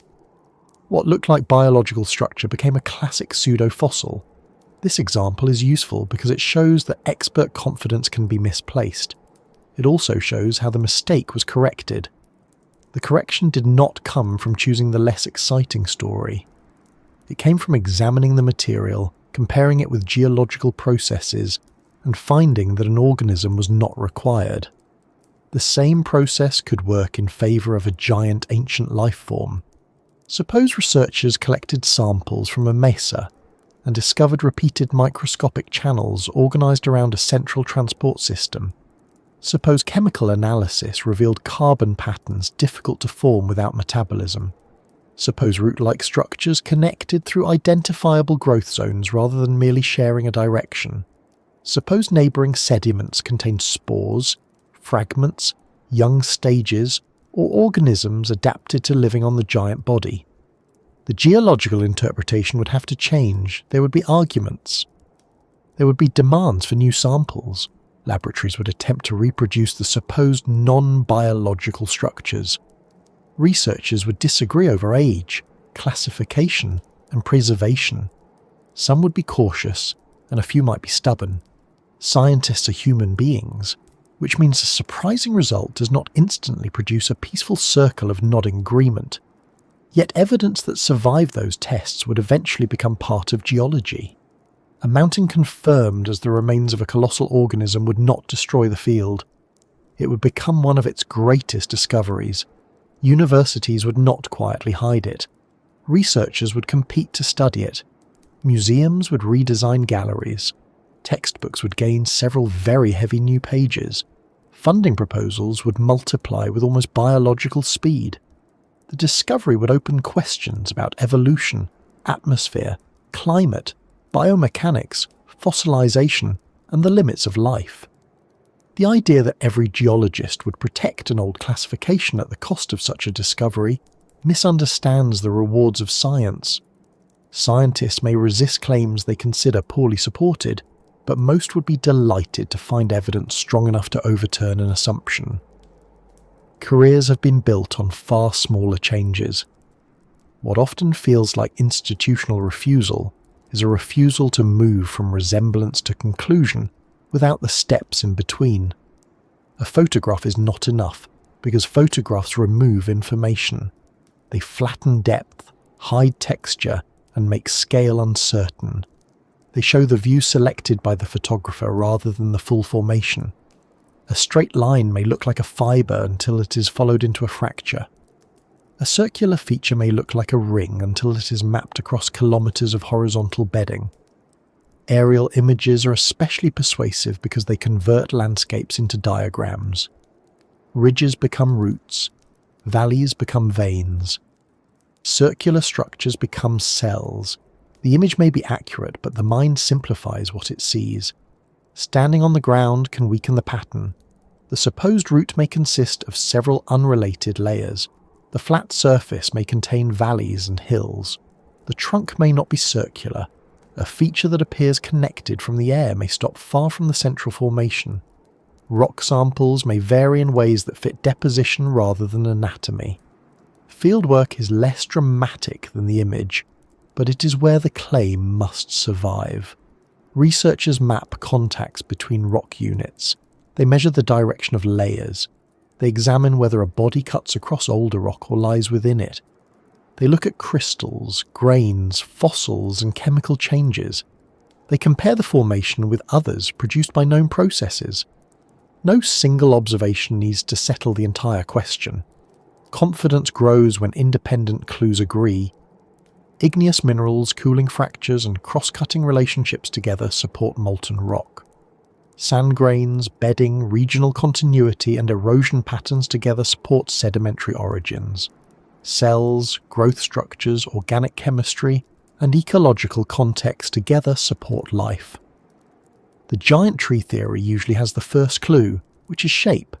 It has not supplied the larger group. That does not make the shape worthless. Resemblance can direct attention toward features that deserve investigation. Many discoveries began with someone noticing that an object looked unusual.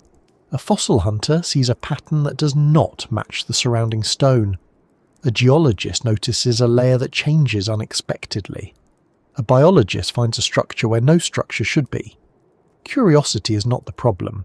Stopping too early is, If the observer sees a stump and refuses to consider magma, sediment, erosion or fracture, the investigation has ended at the moment it should begin. The same would be true if a geologist saw an unusual structure and refused to consider biology under any circumstances.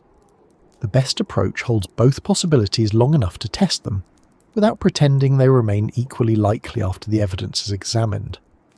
For Devil's Tower, Shiprock, Monument Valley and the tepuis, geological explanations account for far more than the outline. Their material, age, internal structure, and place within regional landscapes fit processes already observed elsewhere. The giant tree interpretation explains mainly why selected photographs feel familiar. That is not enough to identify a fossil. Yet the title of our journey contains a truth, though perhaps not the one suggested at first. Something did grow here before modern trees, and parts of it were mistaken for ordinary stone until people learned how to read the evidence. Microbial communities built layered structures in ancient seas. Early land organisms left traces in rocks. Strange Ediacaran bodies remained as impressions whose living nature took time to understand.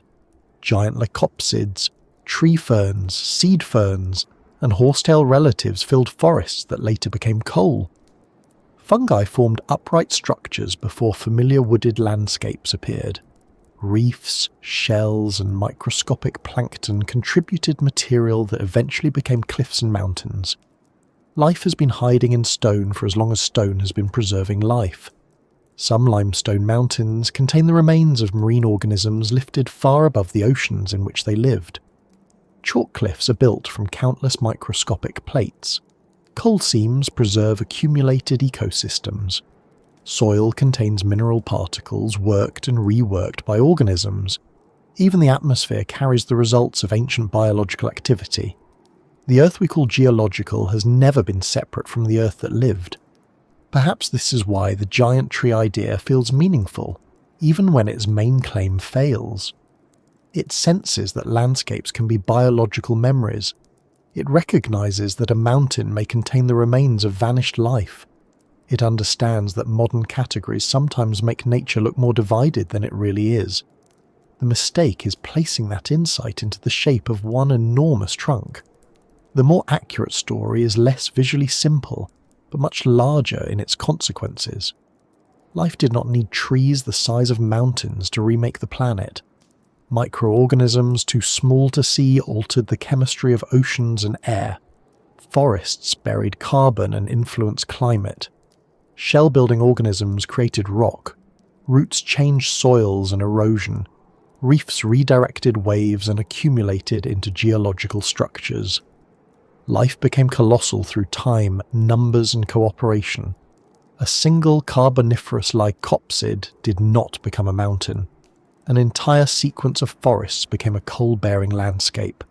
One marine organism did not build a limestone range. Generations beyond counting contributed their shells and skeletons. One microbial cell did not create a stromatolite. Communities grew layer after layer until biology became architecture. The largest living presence in Earth's history may never have been one body.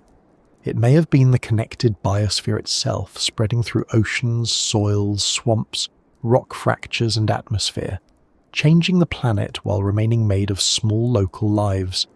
Seen this way, mountains do preserve ancient organisms, but rarely as the enlarged bodies our eyes want to find. They preserve ecosystems broken into sediment, chemistry, fossils, coal, carbonate and traces. The record is scattered because life itself was scattered. The stone giants remain as stone. Devil's Tower does not require a vanished trunk to be extraordinary. Its columns record cooling material and immense erosion. Shiprock exposes the inner paths of an ancient volcanic system. Monument Valley shows broad sedimentary layers reduced into isolated monuments. The tepuis preserve remnants of a surface so old that entire ecosystems developed in isolation above their cliffs. These explanations may sound familiar because they appear in textbooks, but familiarity does not make them small. Molten rock rising underground, plateaus being dismantled grain by grain, and buried landscapes returning to daylight after millions of years are not dull events. They only feel ordinary because geology has given them names. A name can make a wonder seem manageable. Columnar jointing, differential erosion, volcanic neck, sedimentary remnant. Once the words are learned, it is easy to forget the scale of what they describe. Perhaps the giant tree image returns some of that scale. It makes us look again at formations that had become familiar. It asks us to imagine a world beyond the present. It reminds us that Earth once contained organisms no human has seen alive. The theory becomes misleading only when imagination is presented as evidence and uncertainty is turned into secrecy. There is no need to accuse geology of hiding a vanished forest, when the real history is already stranger than most landscapes first appear. Something grew here before trees as we know them. Microbial mats grew. Fungi-like pillars rose. Club moss relatives became forest giants. Strange plants rooted in coal swamps. Life entered stone in ways that took generations of research to recognize. But the mountains themselves tell different stories. And so we return to the quiet question that began this journey. When you look at an isolated tower, a flat-topped plateau, or a ridge spreading across the desert, what are you really seeing? Are you seeing the object as it is, the process that formed it, or the familiar shape your mind places over it? Usually you are seeing all three at once. The rock has a physical history. Science offers a reconstruction. Imagination adds comparison. None of these has to be removed completely. The important thing is knowing which one has been measured and which one has merely been noticed. Perhaps somewhere on Earth there is still a formation whose biological origin has not been recognized. New fossils continue to be found. Old specimens are re-examined with new tools. Chemical methods reveal traces invisible to earlier researchers. The record is incomplete, and no careful scientist would claim that every form of ancient life is already known. If a colossal organism is ever discovered, it will not be confirmed by the flatness of a summit or the direction of a shadow. It will be found in patterns that repeat from landscape scale down to microscopic detail. It will have chemistry, structure, context, and consequences. The evidence will not become weaker as we approach it. It will become clearer. Until then, the giant stumps belong to the borderland between geology and imagination. They are reminders of how strongly natural forms resemble one another, and how quickly the mind turns resemblance into history.